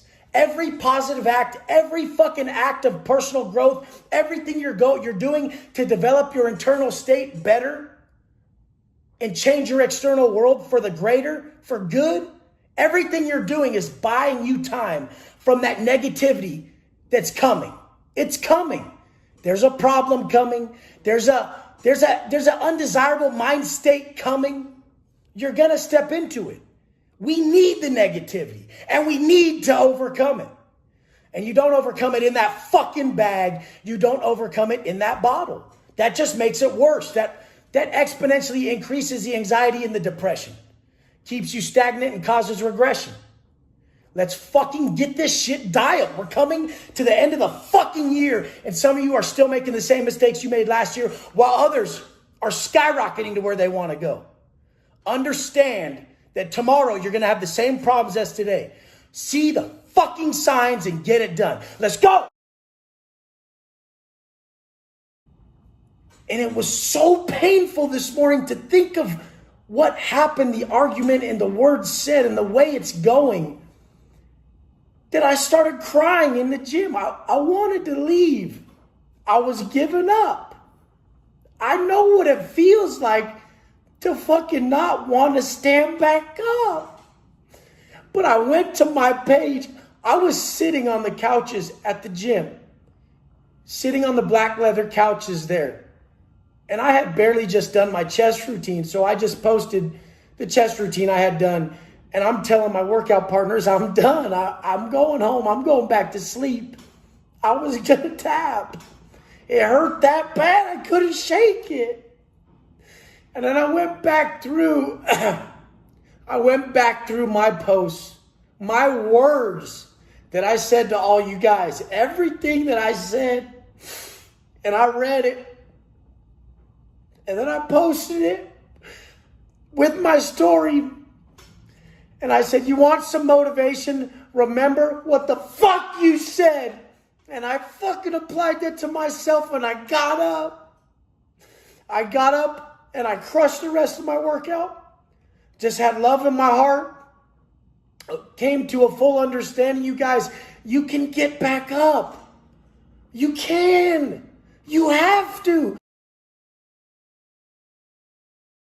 I don't usually go there. And I bet a lot of you guys are like, I want to be like Wes. He don't ever feel that way. I feel that way.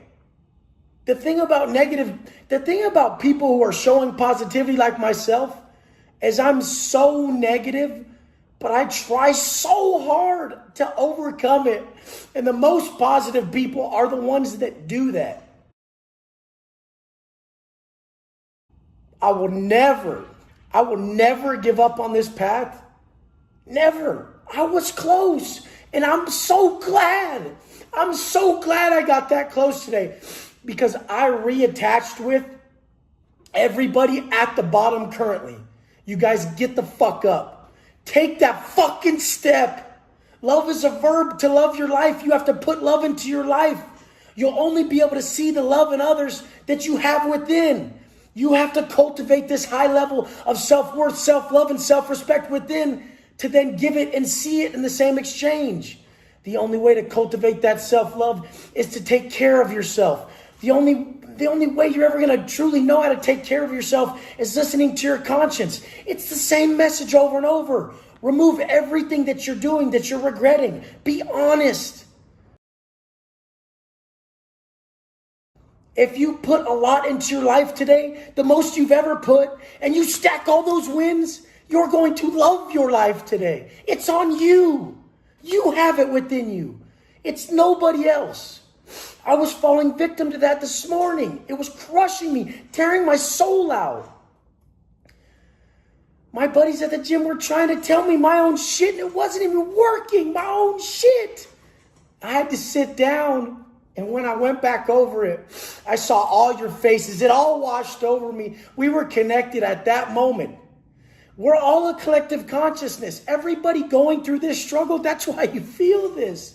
Because you're going through it. So the energy exchange is real. Someone who's living way too grand and doesn't know the struggle cannot connect with you like this. I love that I was brought back down right here, right now. I love it. Don't ever see adversity. Don't ever misuse a rock bottom time. Whenever you hit the bottom, don't overlook it. All the power lies right there. You're connected. Suffering is a soul origin. When you're truly suffering, all your answers are going to be there. Sift through them. Remove the emotion. Find it. It's always on the other side of the golden rule. I love you guys more than anything. I'm never giving up. I love that happened to me today. So many tears. There was 2 clients of mine in the gym. 2 beautiful, amazing people. And I shared a story with them, and they both had to leave because they started crying. Like, tap into that emotional motivation. Don't let it cripple you. Your greatest source of strength is in those emotions. That's what got me this far. As I said, I'll never let you guys down. I love you, Mom. I love you guys. I'm never quitting. I'll never let you down. I was this fucking close, though. So anybody this fucking close today to just ending it, to giving up, to stopping, fuck that. We got you. We got you. We love you. Let's go. Problems and excuses. Problems and excuses. They're not going away, homie. They ain't going away. My video the other day showed the vulnerability of a man who supposedly made it. I got it done financially, physically, in all these ways. People think they're going to solve problems. They keep coming. It don't matter the level. If you're asking for success, you're just asking for a bigger set of problems. So then a motherfucker says, why then, Wes? Why? If the problems never go away, then why do I live this way? We're strengthening ourselves. We're strengthening ourselves. Discipline is the prerequisite to success. We're strengthening ourselves by self-inflicting adversity, by developing the person that can weather the storm. Developing the person who can weather the storm. Your problems and your excuses are not singular to you. When you learn to love unconditionally, guess what you're not anymore? When you really learn to forgive and love unconditionally, guess what the fuck you're not anymore? You're not a victim. You're not a fucking victim. If you're putting conditions on love, you're victimizing. If you're not forgiving, you're victimizing. If you can freely forgive, if you can unconditionally love, you're in control, motherfucker. Do you want to fucking be in control, or do you want to sit there and victimize and beat yourself up and have all the excuses in the world why you can't be your best? I know without my morning process, I'm nothing. I'm too weak to control the real problems when they come about. So the second I wake up, 2:45, my mind's in check. My self-talk is just telling me, Wes, you're grateful that you're free. What's fucking you up is the fucking vices. What's fucking you up is anything you're over-consuming, not the shit you worked hard for, motherfucker. That was the fucking trophy at the end for the man who validated himself for years and years and years and decades with the internal attributes. You can take all my shit away and you can't take shit from me, because I validate myself with my ability to still get the fuck back up. Anybody who was trying to give me advice after, you must not have watched the whole video. And quit trying to give long, drawn-out advice. Those who try to seem learned to fools look like fools to the learned. The fact is I solved the problem. I got back up. It was that simple. I was still attached to the street. I hadn't graduated to living in the penitentiary, learning how to live in that pain. That's something that takes a while, learning to live, resonate, and gain fucking pride from existing in that struggle. That takes a while. But when you get there, nothing can fucking stop you. And that's what I'm trying to show you guys.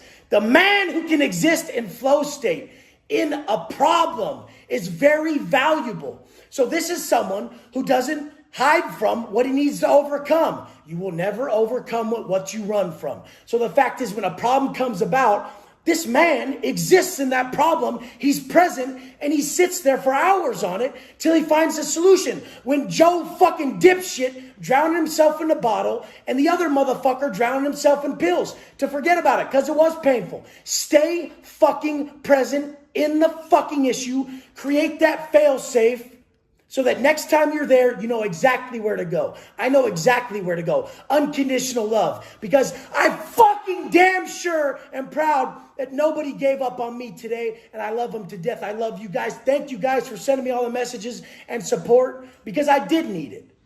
But I had solved that issue within 15 minutes of having the issue. I still brought the emotion back because it needed to get brought back for all them fake motherfuckers only posting the pretty side of life. Life ain't pretty, motherfucker.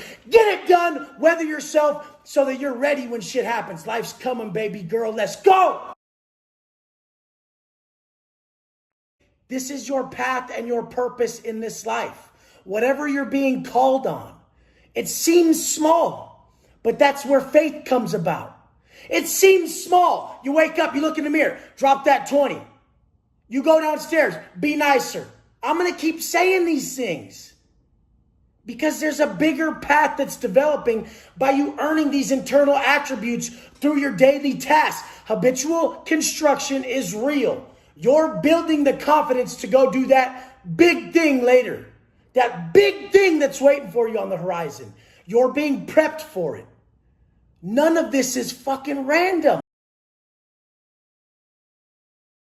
I got to the point to where every day was so fulfilling because I didn't miss a step. So the pride I was building every single day meant more to me than where I'm at today, which you guys think you're after. You think you're after this penthouse. You think you're after the cars, even just the security for your family and the money. But if you have a flawed perspective, you won't be able to see that. And the perspective is created with the daily steps and earning it. You have to gain the maturity through the path to really see it. You have to be grateful at the bottom to be grateful at the top. Anything that's against you is building you. If there's no conflict, there's no growth. There has to be conflict. The thicker the adversity, the stronger you're going to come when you break through it. Those who walk through hell with a smile are so much different than those who just think it's all about living this pleasurable existence. Do you guys know that if you have more internal turmoil inside you, more pain, more angst, more adversity being thrown your way, it's because you're meant for fucking more. You're being built. You're being conditioned. You're being conditioned from above and being weathered. You're being weathered to withstand something massive. You're only handed what you can handle. You have to weather it and handle it because nobody knows what they're capable of. So when it's thrown your way, don't tap. Like I said in the other video, I almost tapped, keyword, almost.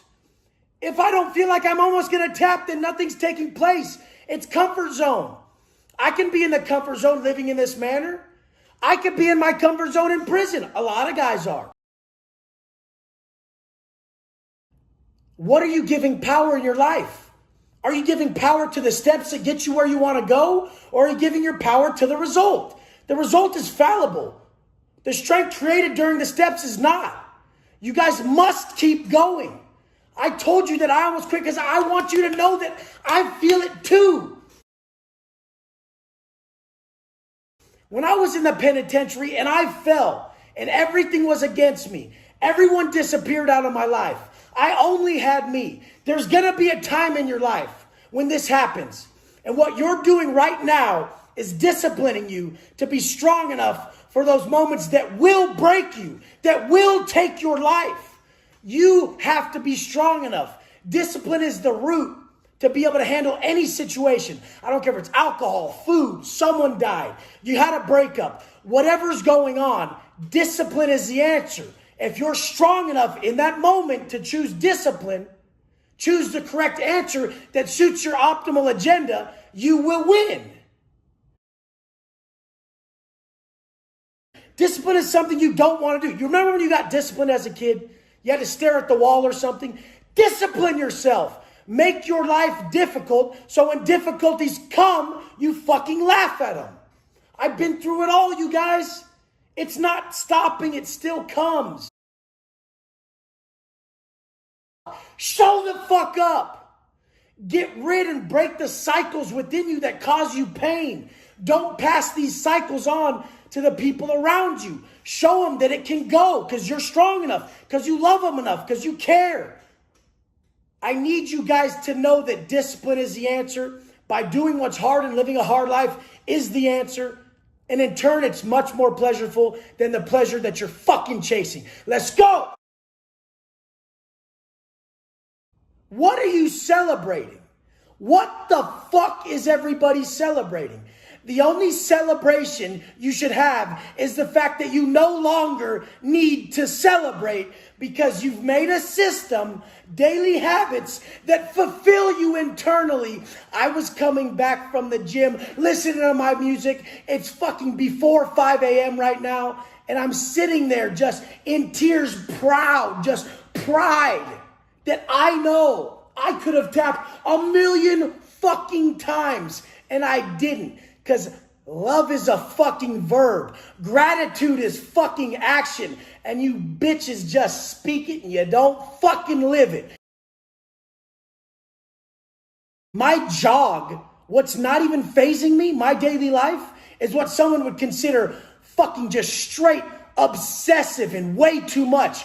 He's gonna burn out. Motherfucker, I'm jogging. I want to bring your fucking jog up to someone's sprint so that you're literally running circles around the competition. It's nothing to you. Getting up that early is nothing. Doing these, tracking your macros, nothing. The workout's nothing. There's no fucking regret because you're attacking all bases. You don't have some system that leaves you empty in one area, fulfilled in the next, which causes a massive conflict internally. People always wonder why they're conflicted internally. It's because there's an imbalance. There's an imbalance. Your conscience is calling for a level up in all areas. All areas. Family, fitness, finance, mind, body, soul. Whatever you want to fucking call it. All areas. My system levels you up in all areas. Makes you a self-governing individual. a self-governing individual. What happens is that you become indestructible from outward view. Nobody can pinpoint a weakness on you. Why is that relevant? If nobody can pinpoint a weakness on you, you can really help them. You cannot tell your daughter to drop the pills if you got fucking tits and you obviously have a problem with food. She's just going to say, well, Dad, look at you. You're unhealthy with your 18-pack you drink and the chili dogs you fucking neck, fat boy. You give them a way out. Your weakness is the people you teach your pupils way out. Create someone indestructible, impervious to fucking giving anyone a reason to tap. That's selfless service. I worked with all the dope fiends in prison. I worked with all the people who had no respect for their life, ready to throw it away in a moment's notice. Brought them up, gave them self-worth, gave them their life back, gave them their whole life back. Do you know what it's like to give someone their fucking wings back and then watch them fly? Do you know what that's like? It far surpasses all the shit that you think you see and think you want in this life. When someone writes you and says, you saved my life. Every day I get hundreds of those. I come to tears thinking about the second I could ever not get up and give my whole heart. Everybody gets caught up in the system. They want the fucking outcome, but they don't fucking realize that all you're really after is putting your heart and soul into everything you do so that you lay your head down securely at night, knowing you didn't let your people down. That's what you're after. And if you put all your effort into the day that leads up to that, putting your head down securely at night, you will get your outcome. The outcome will be that I did everything that I could do to bring my family where they needed to be. Fuck who I am. Fuck what I want. Fuck my desires. What's getting in the way of where you want to be for your people is your selfish fucking desires. People self-sabotage because they still see themselves as their lesser self, as those mistakes, as those faults they have. That's only because you're still attached to them habitually. You lived as that person for so long. The only way you can see the world in the correct manner is to first shape and fucking cultivate those feelings that you want to see the world in within. It has to be cultivated within. Your level of love for life is cultivated with your level of love for self. Your level of respect for others is cultivated with your level of respect for self. So that mourning process is shaping your perspective on the world around you. You're in control of it. If you hate yourself, you'll hate the world around you. And the thing is, when someone says, if you hate yourself, I've hated myself. It's momentarily. Some moments you do, some moments you don't. Sometimes you get stuck in a funk where it lasts for months, fucking years. I mean, I've never just been this way until I realized I have to conduct myself in this certain process every day to gain that high vibration that I have right now. The fact is, I'm starting to believe that our natural state as humans, by creation, is negative. By creation is a state of suffering, so that we force progression. If you were to create a species, let's say, wouldn't you make it start off negative? Wouldn't you make it start off in a state of suffering and then let that species know that when they did positive acts that built them and increased the level of their consciousness, that they felt better, so that they were self-governing. So all their positive actions built positivity and love inside of them. And if they just sat there, they would feel like shit, and that would digress the species. The thing is that why the fuck do you think you're going to wake up just feeling some way? Why? What'd you do to earn it? Why? What? And how would our Creator believe that's going to do anything for us? If you woke up feeling great, you did nothing. You already feel great. So we're not built that way. And as soon as you accept that we're not built that way, and you know that any negative internal state is a notification for evolution and self-preservation, then you won't look at it from a victim standpoint. You'll just look at it as a fucking notification to get the fuck to work. And then you'll seek someone like myself to give you the details that are going to get you to look in that mirror, be proud, look at your people, see love, and look at the world and have respect for this life you've been blessed with, because you've been blessed, motherfucker. Nothing but gratitude. Nothing but gratitude is what I feel right now after my workout. Do I slip later? Later, when this wears off, what I earned right now, this great feeling where nobody can stop me. When this wears off, do I start to go into a negative slump? Yes. And then I just do it again. A quick little workout, 15 minutes, raise my heart rate, some burpees, some pull-ups, some dips at home. And then I read a book again, something magical, something that just brings my soul out. You guys, where the fuck are you looking for your happiness? All the wrong places. The fact is, when it gets really difficult, do you say, good? Or do you fucking lay it back down? That's the definition of who you are. Your self-talk gets real fucking loud when that suffering increases. Increase suffering. That's what fucking builds us inside. When you know you got up and did more than the next man. Is it a competition with them? No. But when you know you're doing more than everybody else on purpose, by fucking choice, that's how confidence is built. Because you know when it's time to step up, you're fucking ready. You know what everybody around you is doing and you're willing to do more. I ain't never tapping. You guys know it. Universe is placing bets. How they betting on you? Are they betting that your bitch ass is going to say something and not follow through? Or are they betting that you're going to get the fuck up? Like, you know, they placed that 100% bet on Wes that he's going to get the fuck up again because he said it, because he lives it, because it's all up in his heart. I need this for you guys. If we created a bunch of motherfuckers that really live by this, we could change everything. There's a way to beat this, and it's the same way I always tell you guys. There's two problems in this life. Lack of personal development, or you're actually dealing with an intense personal issue. The solution's the same. Strengthening yourself with a disciplined process. So when the pain gets fucking so crazy, it's in your gut, and you want to straight die. You're strong enough to choose the positive route that you don't know where you go. You don't know where you go. How could you want to sign up for something that you don't know about? At least here, we're strong enough to fight each day and find something we love. It's nothing but flawed perspective because of a lack of personal development problem, or looking at a personal problem like it's a fucking mountain. So much easier to die than to suffer. It's so much easier.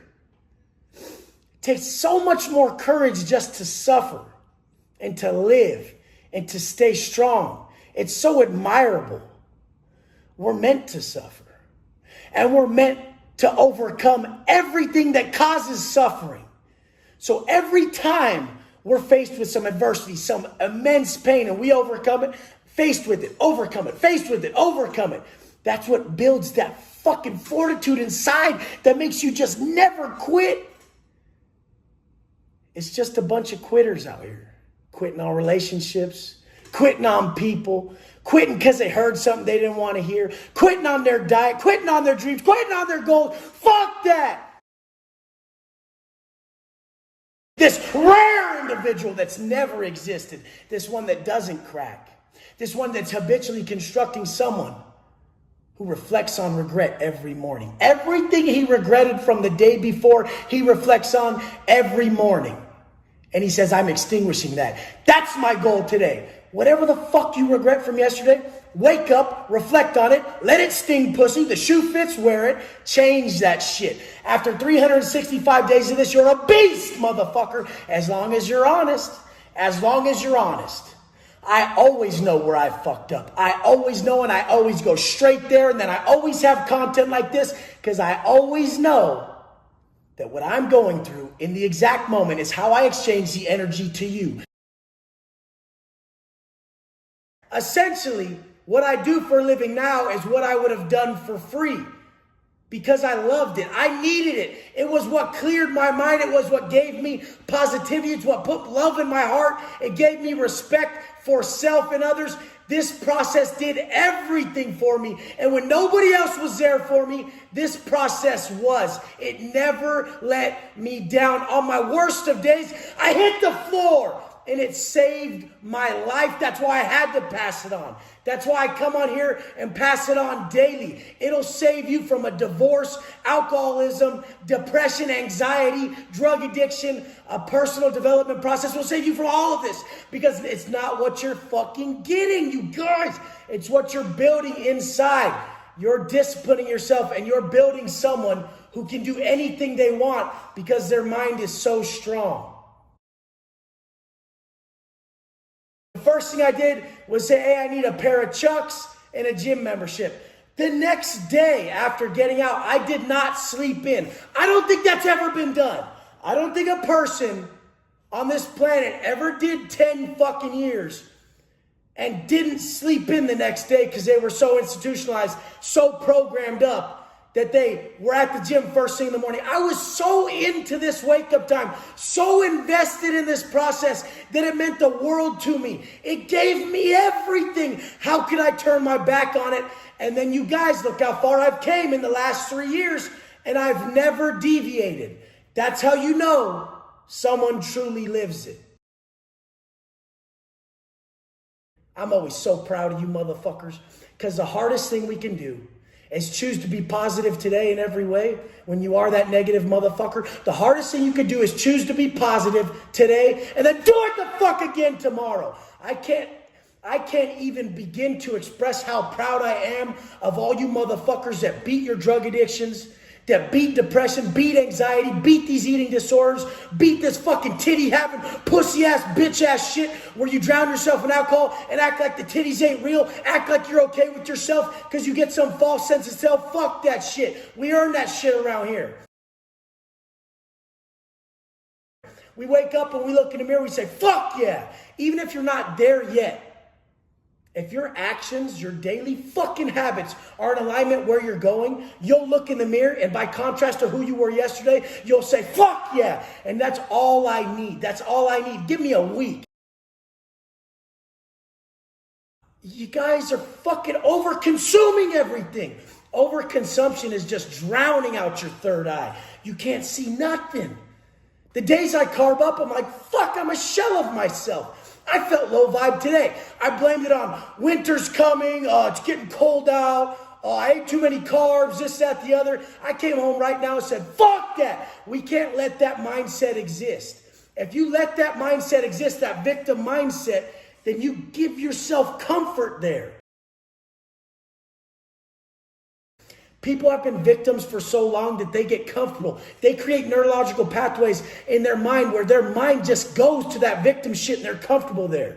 And you can do the opposite if you create comfort and habitually construct a savage mindset of that motherfucker that won't be denied. So I came the fuck home when I was telling myself I felt low vibe, got the fuck out the car, and it hit that motherfucking floor. And guess what? That floor didn't let me down. That floor will never let you the fuck down. That heart in your chest that tells you you're still beating. I don't give a fuck if you're suffering. The best thing about suffering is it's a for sure sign you're still alive. Get the fuck up today and let's go. There's a call from within for a greater reason, and more often than not, this call is a warning. If you wake up and it's telling you to drop this weight, it's because you're off your path. It could be health problems. It could be you missing the alignment towards where you're supposed to be, who you're supposed to meet, where you're supposed to go. If you're drinking too much and you're getting this call, you gotta quit. Gotta quit. You have to quit. I need to quit. And it's calling you strongly from within. The greater the call, the more in need the change is. This is a warning. Something bad is going to take place. Your conscience never lies to you. I know that as a leader, you have to have no foreseeable weakness. This is where you motherfuckers are fucking up. You're trying to be a leader, but then they look at you, they see that you have fucking tits. So the dad with titties who's obviously got a drinking problem and a pizza burger eating problem, he's trying to sit there and tell his daughter how to drop her pill addiction, how to get off the opiates she's on or whatever. And she's just looking at him like, Dad, you got your own fucking problems. You got your own weaknesses. Look at your tits. Look at your 18 pack. Look at your shit. That's the way out.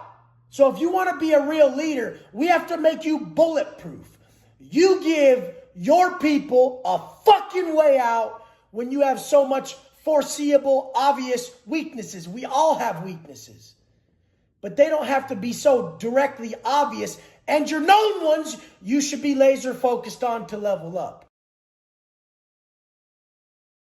You guys, the hard truth tellers are the ones that care. Be one of them, but back it the fuck up by not having any foreseeable weaknesses. We all have weaknesses, but don't have them so fucking obvious. The obvious ones where it proves that you're not listening to yourself cannot be there anymore. They have to be extinguished. I know once you adopt this program where your habits are non-negotiable, your wake-up time, your workout, your reading and reflection, your macros, when that's non-negotiable, you automatically graduate to what I was talking about, operating from your mental witness. Now you live in that zone. You're accountable to your thoughts. When you're accountable to your thoughts, because no energy is spent on negotiating with the actions, you're just purely attacking it at the root, so you're much more effective. No energy is wasted on negotiating with the actions because you have them on autopilot. So all your energy goes to structuring those thoughts in the correct manner so you just crush it in all your goals. Let's stay focused. Let's fucking get it. And in the penitentiary, it was the same thing on that 6-month lockdown. It was yourself. Your biggest enemy was your comfort zone. Do I have to get up? Nobody's watching me. They can't tell if I'm up. Fuck that. My word's on it. My word's on it. So the fact is that you had to use these fucking stepping stones in overcoming your comfort to strengthen yourself. If you fall victim to comfort all the time, you become weaker and weaker and weaker. Your self-talk is weaker. Your actions are weaker. And then when a big event comes and takes place, you're too fucking weak to overtake it.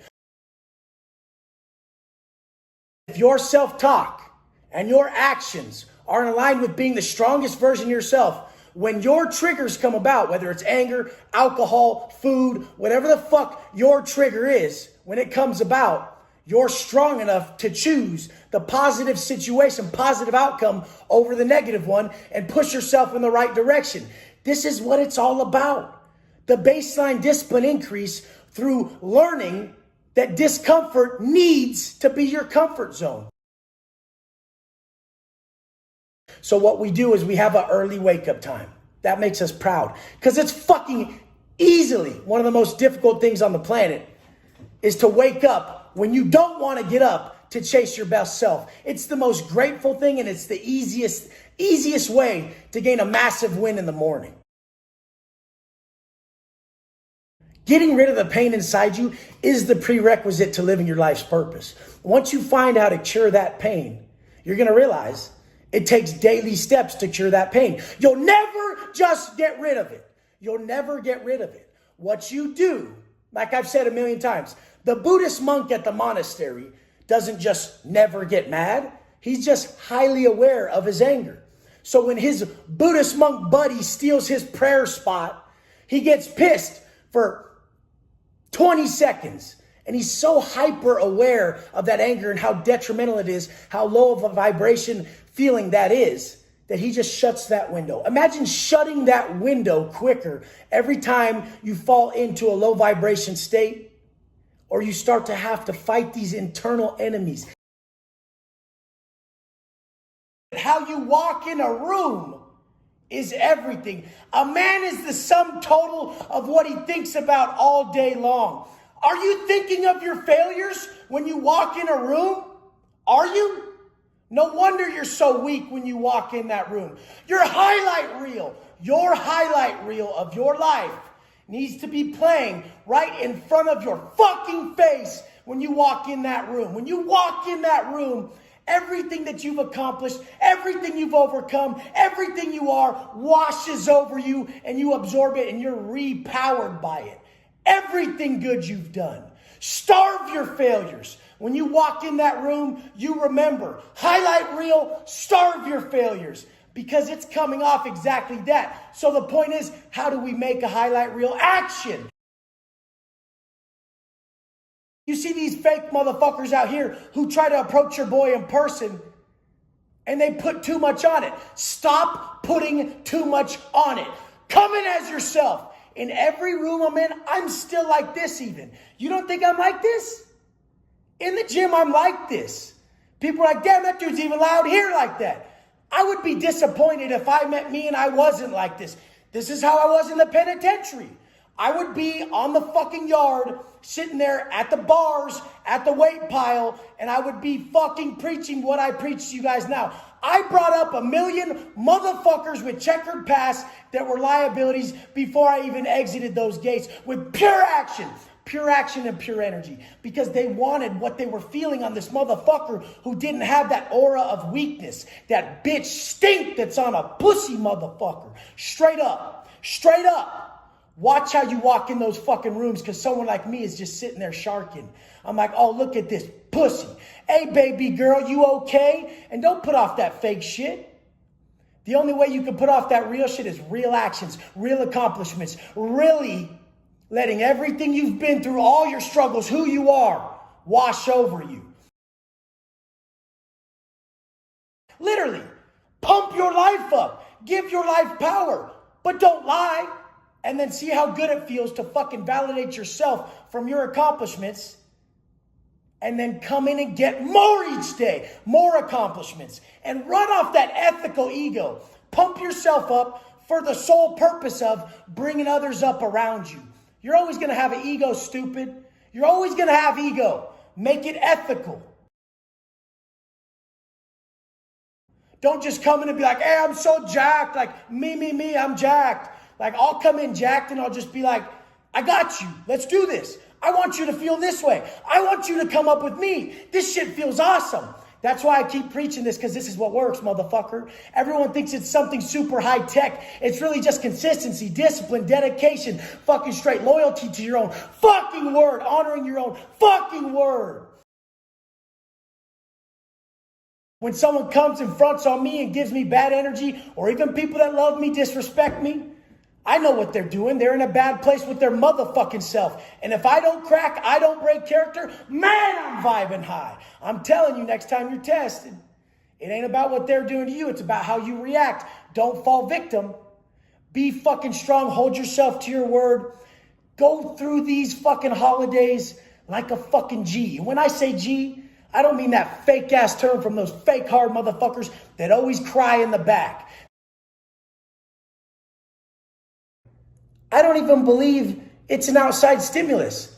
I think it's an internal response for us to get up and go. It's a notification for self-preservation built within the human body. This negativity is happening. There's a problem occurring. We feel a certain way. We have to get up and preserve ourselves with physical activity, with seeking positivity. And then we get that good feeling and it pushes us along and makes us crave more and more and more positivity, more positive acts, more workouts, more meals dialed, more wins, more. This is all that works.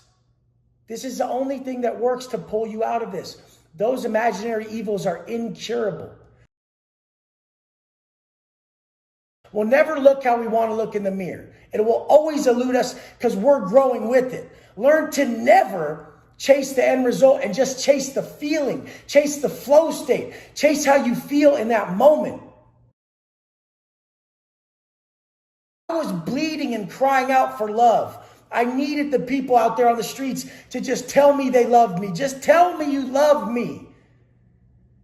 And after years and years and years of not getting it back, I saw that I was just giving it to myself. And once I gave myself enough love, once I built myself up enough, I didn't even need their love anymore. And I just gave them and gave them love and was there for them and was impervious to the negativity and that scarcity from the bitch motherfucker who needs you to reciprocate. That's my problem sometimes out here now. I've fallen victim to the desire of people to reciprocate their love. That means nothing. I know you must. It's the hardest thing to fathom. But the only love you feel in this life is the love you're giving. Expectation has always crushed the motherfucker, crippled the motherfucker, took all his steam.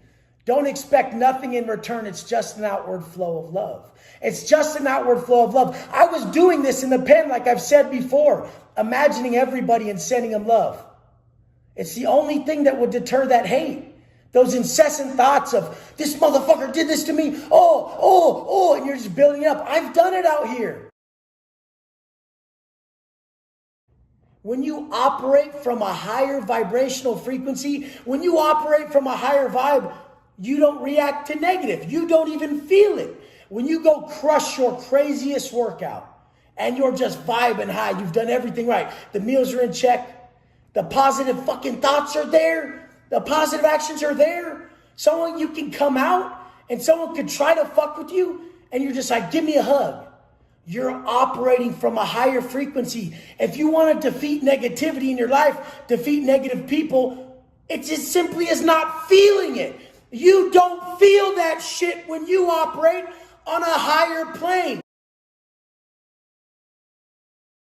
I had a guy try to fight me in the gym the other day. Everybody saw it. I told him, you know how hard it is? I want to cut your head off right now. But honestly, I love your family. I love your mother. I love your father. I love you. I love your dog. Just because I want to do that doesn't make it right. Everything I ever got in trouble for was what I wanted to do over what I needed to do.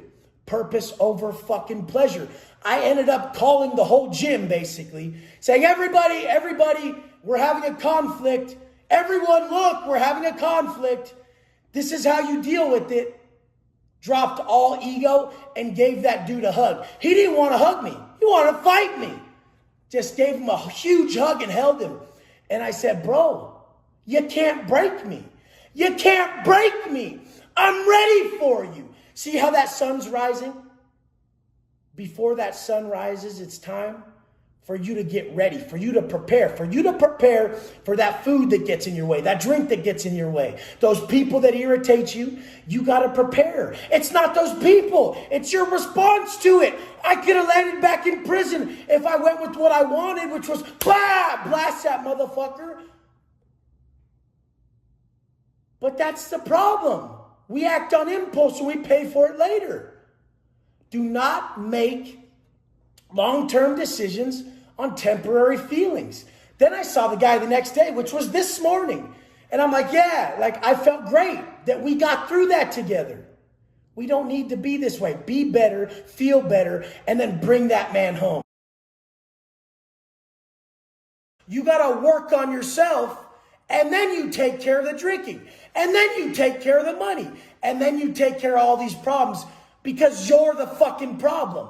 You're the problem. Not the drinking, not the money, not anything else, not anything external. Your choices are the fucking problem. And as soon as you fix you, you'll fix all the above, motherfucker. How the fuck do you think I got here? I fixed me. So it became very easy. Now I look around and I'm like, fuck, is anybody fucking trying? I thought we were doing this, motherfucker. I thought we were waking up every day to be our best. Do you understand this? A leader has to be void of weakness. He can't be broke.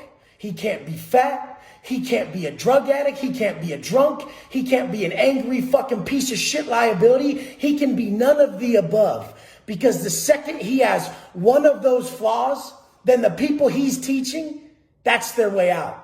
His daughter's a fucking pill popper. And he's sitting there with his 18-pack thinking he's better. All she knows is, fuck, you drink your 18-pack, I take my pills. What? When you have no visible weakness, you don't give your people a way out. So it's the most selfless thing you can possibly do is to create someone void of weakness to then teach everybody correctly. Because you personify the teaching more than these fucking hypocritical fucks who write whole books on discipline and got tits. How the fuck you gonna write a whole book on discipline and then look in the mirror and have to admit that you don't like what you see? We place too little emphasis on our exterior form. Because get this, your internal attributes create that exterior form. So if you have a weak ass exterior, it's because you're a soft ass motherfucker inside. Create that hard motherfucker inside and watch everything in your life fall into place. I love you guys. Let's go. The problem why people don't acquire what they admire in this life is selfish desires. They think they can have their cake and eat it too. Motherfucker, you want to look like this, you got to sacrifice. It ain't even about looking like this. It's about how one feels when they overcame what was most difficult for them. I love snacks. I love overeating, all that shit. It's my only comfort in life. But do I look comfortable? Do I look comfortable? I haven't been comfortable in 13 fucking years. Haven't been comfortable in 13 years. And that's the prerequisite to my success. The only comfort I have now is when I see others enjoy life. I live life as a motherfucking voyeur. I'm watching people enjoy life. And my enjoyment comes from me facilitating their growth. I know my position. I knew what it was going to be like, and I'm okay with it. If you want to be that leader, if you want to bring your people up, it's going to be a life based on sacrifice, massive suffering and understanding, because we all know with more wisdom comes more suffering. But the fact is, it's so beautiful that we can continually push through everything and come out the other end a more positive, better individual who's not paying the real pains of life that come from overconsumption of all these vices. You need to realize that with your fucking internal dialogue, you're creating who you are.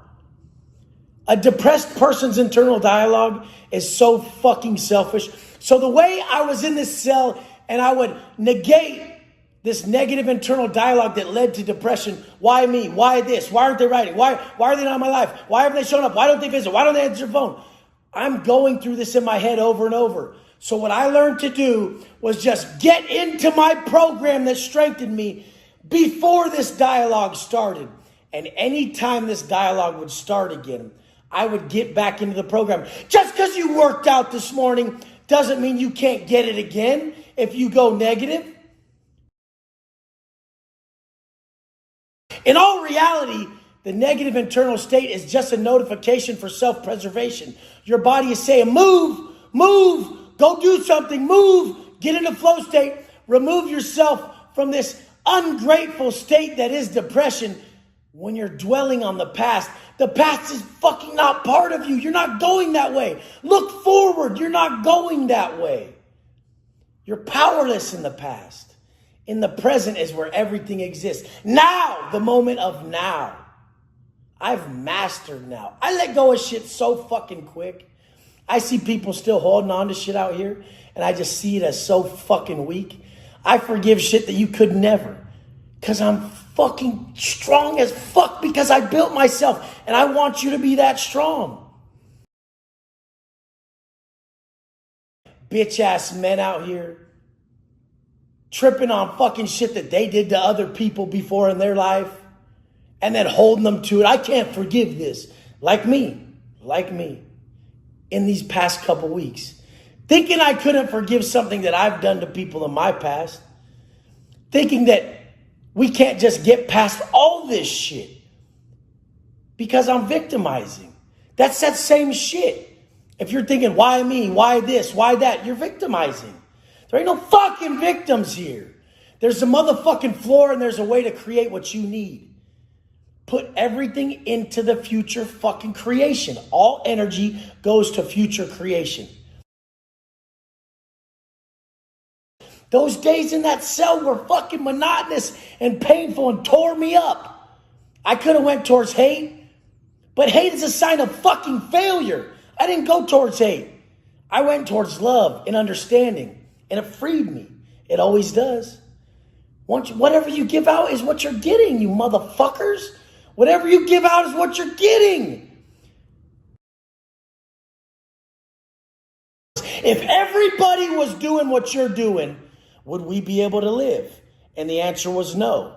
So if you look at your fucking life and you sit there and you think, if everybody lived how I live currently, would we have a symbiotic system? Would we be able to work congruently towards one goal? And the thing is people don't realize that they ain't special. Me as the leader, I was the least special in my eyes. I had to prove it the most, and I still do to this day. The alarm clock made a bitch out of you. Those snacks, bitch. That drink, bitch. All these things in life made a bitch out you motherfuckers. But that's okay, because I was the biggest bitch. I was the biggest bitch till I looked in that mirror and made myself fucking sick. You see a motherfucker try to judge a motherfucker in my position, ain't nobody higher than you gonna shit on you unless they're gonna lift you up. Check your feelings at the fucking door unless they're positive feelings. Don't eat your emotions away. Use those powerful emotions to motivate you. Emotional motivators are the key to all your power in this life. You sit there and cry to a movie about a guy with his son, and his son is fucking going through this shit. That's your life if you look at it right. You're letting your people down. You should be looking at your son like that. You should be looking at your wife like that. Why do they have to be stories that don't involve us for our emotion to be evoked? Evoke emotion. That's why I used to say, I would listen to Adele in the morning in the pen, because I was getting too hard. I was getting too far away. I was operating from just too much anger and pain built up. And I thought that was what was motivating me until I just would put on some shit that I was trying to avoid. I put on some music that I would never want to listen to because it just brought up pain in me. I don't know why certain songs of women singing like that do it to me. They still do to this day. And if I really need an emotional check on what life's about, because true strength is love, it's very easy to hate. Hate is the weakest emotion. Hate is the weakest emotion, and rudeness is a weak man's imitation of strength. So I'm just telling you, if you can operate from love in the hardest of situations, this is also one of the biggest gateways to discipline, because I don't give a fuck about me. I never have. Do you think I give a fuck? And would my ego be blasting if I'd be spitting all over the camera, letting my face get all red and fucking swollen right now while I'm talking? I don't give a fuck how I look or sound. What I do give a fuck about is making sure I get across to people that the daily habits to building success are boring as fuck. The second you're chasing all that shit you think you want to do, you're never going to be who the fuck you want to be. Never. I know how to solve your problems because I had all of them. Had tits growing up. Dad and brother used to say, hey, how those BTs treating you? Referring to them as beefy tits or some shit. I'd be like, fuck you punks. Where are they now? Oh, yeah, exactly. Who fucking blew past everybody? The person who took those criticisms and that pain to heart. That shit hurt. My dad and my brother were fit. I wasn't. I was thick and I had a little bit of fat on me. It bothered me. I was 14, couldn't take my shirt off at the jacuzzi with everybody else. So that's why I'm not going to let your fat ass stay that way. Because I know the pain. I know how it feels. I know the pain attached to not being able to participate. Because you got some shit you didn't fucking work for under that shirt. I'm not going to let you stay there because you're better than that. I'm not going to let you stay there because it's easier than you think. So most people believe in therapy and all this, and I get it. You have to address your problems. But therapy is about problems and coaching is about solutions. The solution is you, motherfucker. We can pick up problems like that. Once you notice the problem, then you're in the mindset to solve it. If you can be aware of it, you can be accountable to it, you can solve it that day and not go back. Over the 10 years of my incarceration, I realized one fucking thing. That a man is more useful when he travels alone because he reflects more. He's more accountable. His awareness level is up. This exercise, Stimulus X shows up. Stimulus X shows up. For some bitches, that's their alarm. Their alarm goes off. The space in between is the discipline we've created. You address the fucking universe. You look up and say, thank you. You're trying to make me grateful. Give me discipline. Make me a stronger man to better me for my life, for my wife, for my son, for my mother, for my friends, for my people. 2 fucking sentences guiding him to the top. And guess what? He still has problems at the top, but he goes back to those 2 fucking sentences. Guess what, Wes? You got a problem right now? Life is happening for you. Extract the growth, motherfucker. Guess what, motherfucker? The way you do anything is the way you do everything. Clean that dish, motherfucker. Pick that shit up, bitch. That shit ain't below you, you motherfucker. Get it done.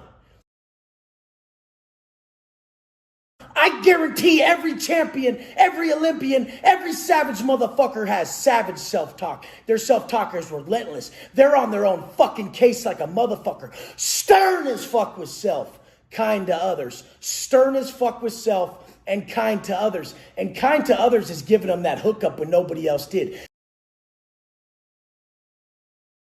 Don't make your fucking people lie to you, motherfucker. Why are you making your people compromise their integrity and tell you it's all good? Tell you, oh no, honey, the 30 pounds you put on looks fine. I like a fluffy mother. Shut the fuck up. Quit fucking lying. Dude, and then the whole thing is, even if you did, even if you're physically attracted to that, did you ever think about asking them how they felt? This is what you superficial fucks do. A chick gains 15 pounds and you go, oh, she looks better like that. Look, she looks better with the new weight. And then all of a sudden you forget the main thing. You forget to ask her how she felt when she was dieting correctly and working out.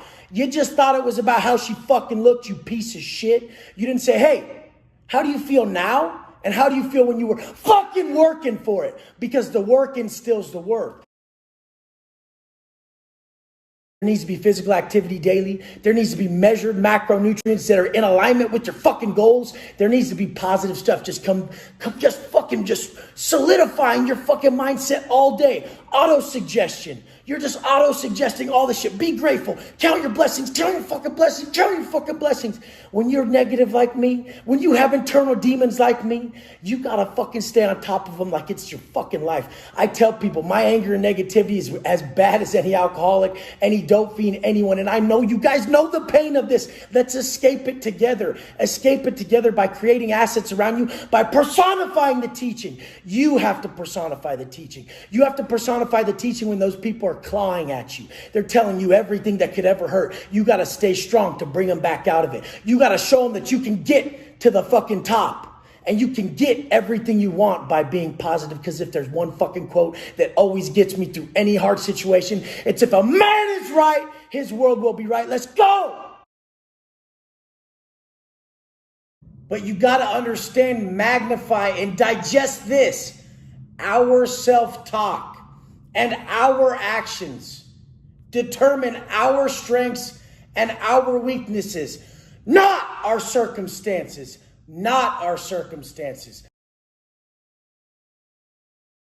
Your motherfucking ass has to realize that when you turn that drink down, your self-talk isn't, I'm missing out on fun with my friends. Your fucking self-talk is, I don't need that shit.